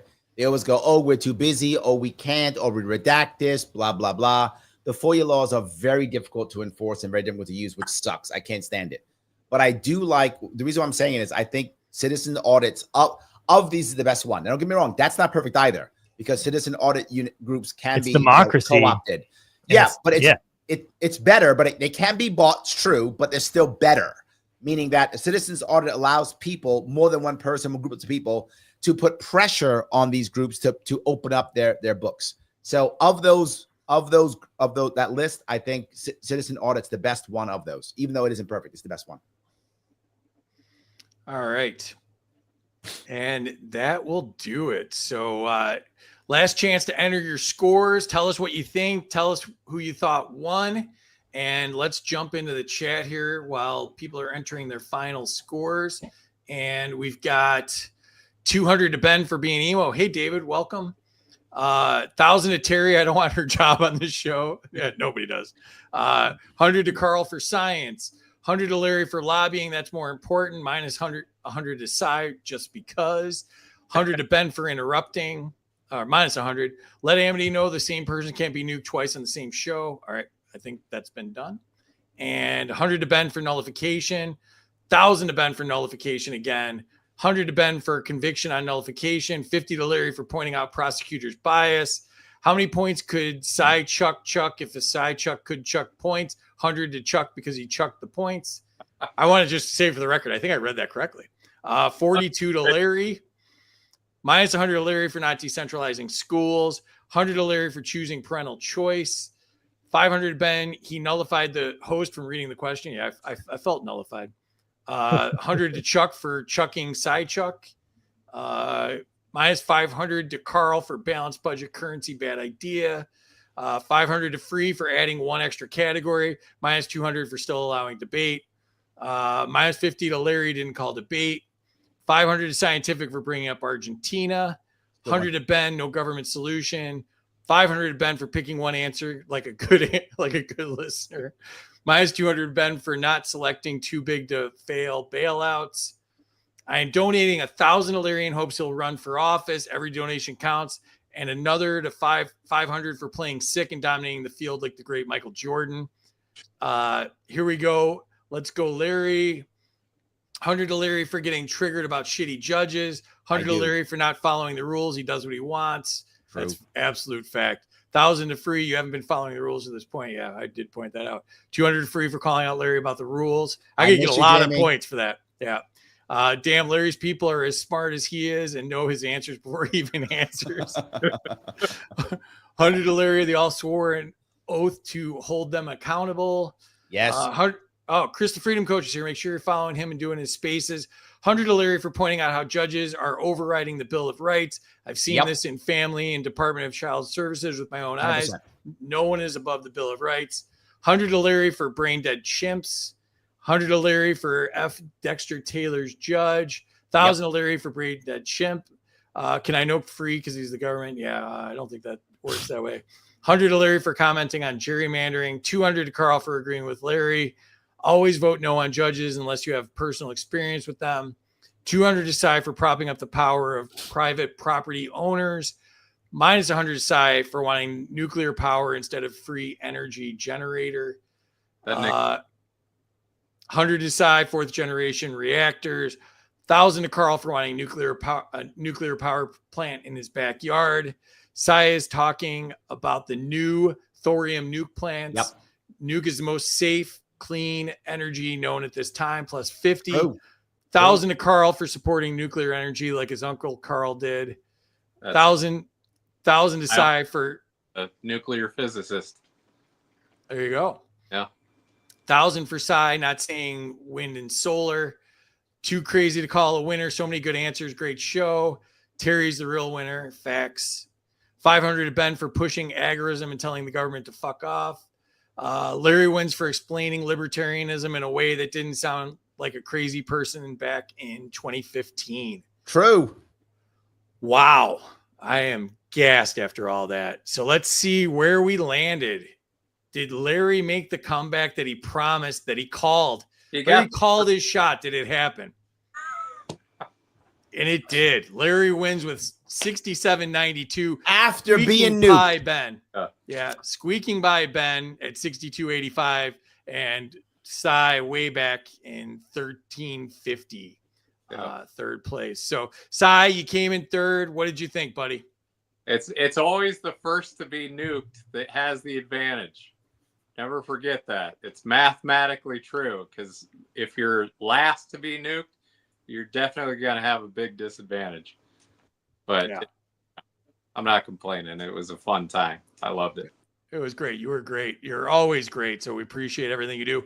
Ben, you came up a little bit short on your first try here. You had the lead for a while. What'd you think? No, this is a great time. I had fun. Everyone's cool here. Y'all should move to New Hampshire because we are all smarter than politicians, and you guys can all help us just keep winning out here, nullifying everything. So it's too cold, like 11 months out of the year for me.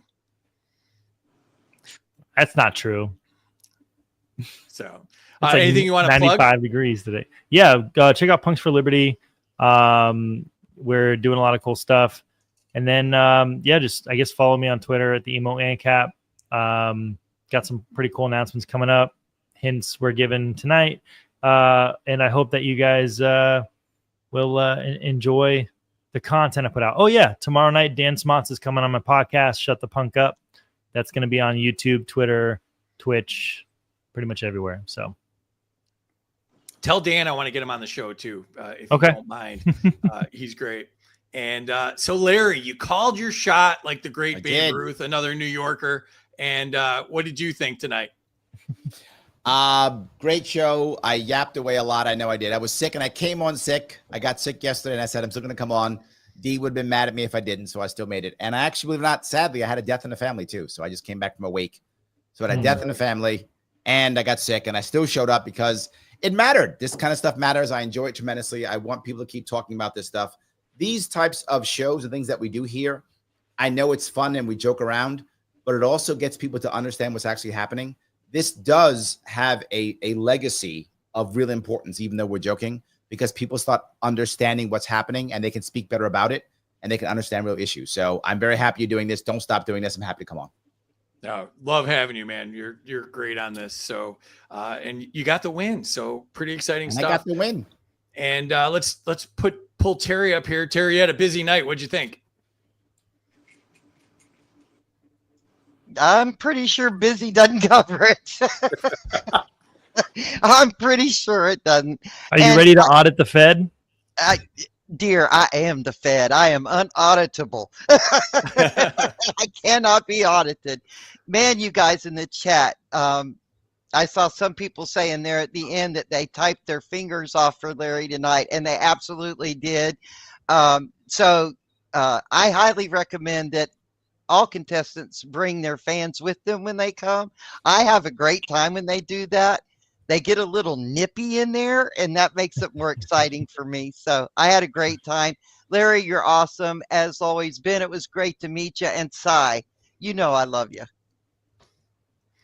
And let me just say So one guys, more time. if you want to see my show, it's the Sharpe Way YouTube page, and also Facebook and Twitter and all the things. Just look up Larry Sharpe or the Sharpe Way. And it's scrolling across the bottom of the screen as he speaks. Yes, So- and I have an AMA tomorrow at 7 p.m. Eastern. So if you get on my show 7 p.m. Eastern, ask me whatever you want, and I'll yap about it for 2 hours. Do you have a dinner date on Sunday at 6 as well that we should know about, or something else going on? Is something happening? Do I know something? No, I don't think. I think I'm off on Sunday. I'm on every day. Except I think I'm off on Sunday. I'm so glad. I was at a political event yesterday in Staten Island, and then I had this tonight, and then I have my AMA tomorrow, and I had 3 shows. I do about 10 hours of live content every week. My goodness, Larry, I sure do love you. I really Yes, I do a lot. I will be already trying to book you again here in about 10 minutes. Oh, thank you. You're welcome, sweetheart. So yeah, make sure you're following me and Terry on X, Freedom for Us for All, Bats T76. Donate to Dexter Taylor, Give Send Go, DTaylor _2A _legal. Thank you to Zano for sponsoring tonight. Your privacy matters. Choose Zano, the leading blockchain platform that prioritizes confidentiality and security. You can get cool shirts at freedomsuperstore.com. And check out all of our friends. All of our shows are up there. Take a screenshot and follow our friends. Appreciate all of them. And this was a lot of fun. Thank you to the chat. Absolutely fired tonight. Love you guys. And we will catch you Tuesday night and Friday night next week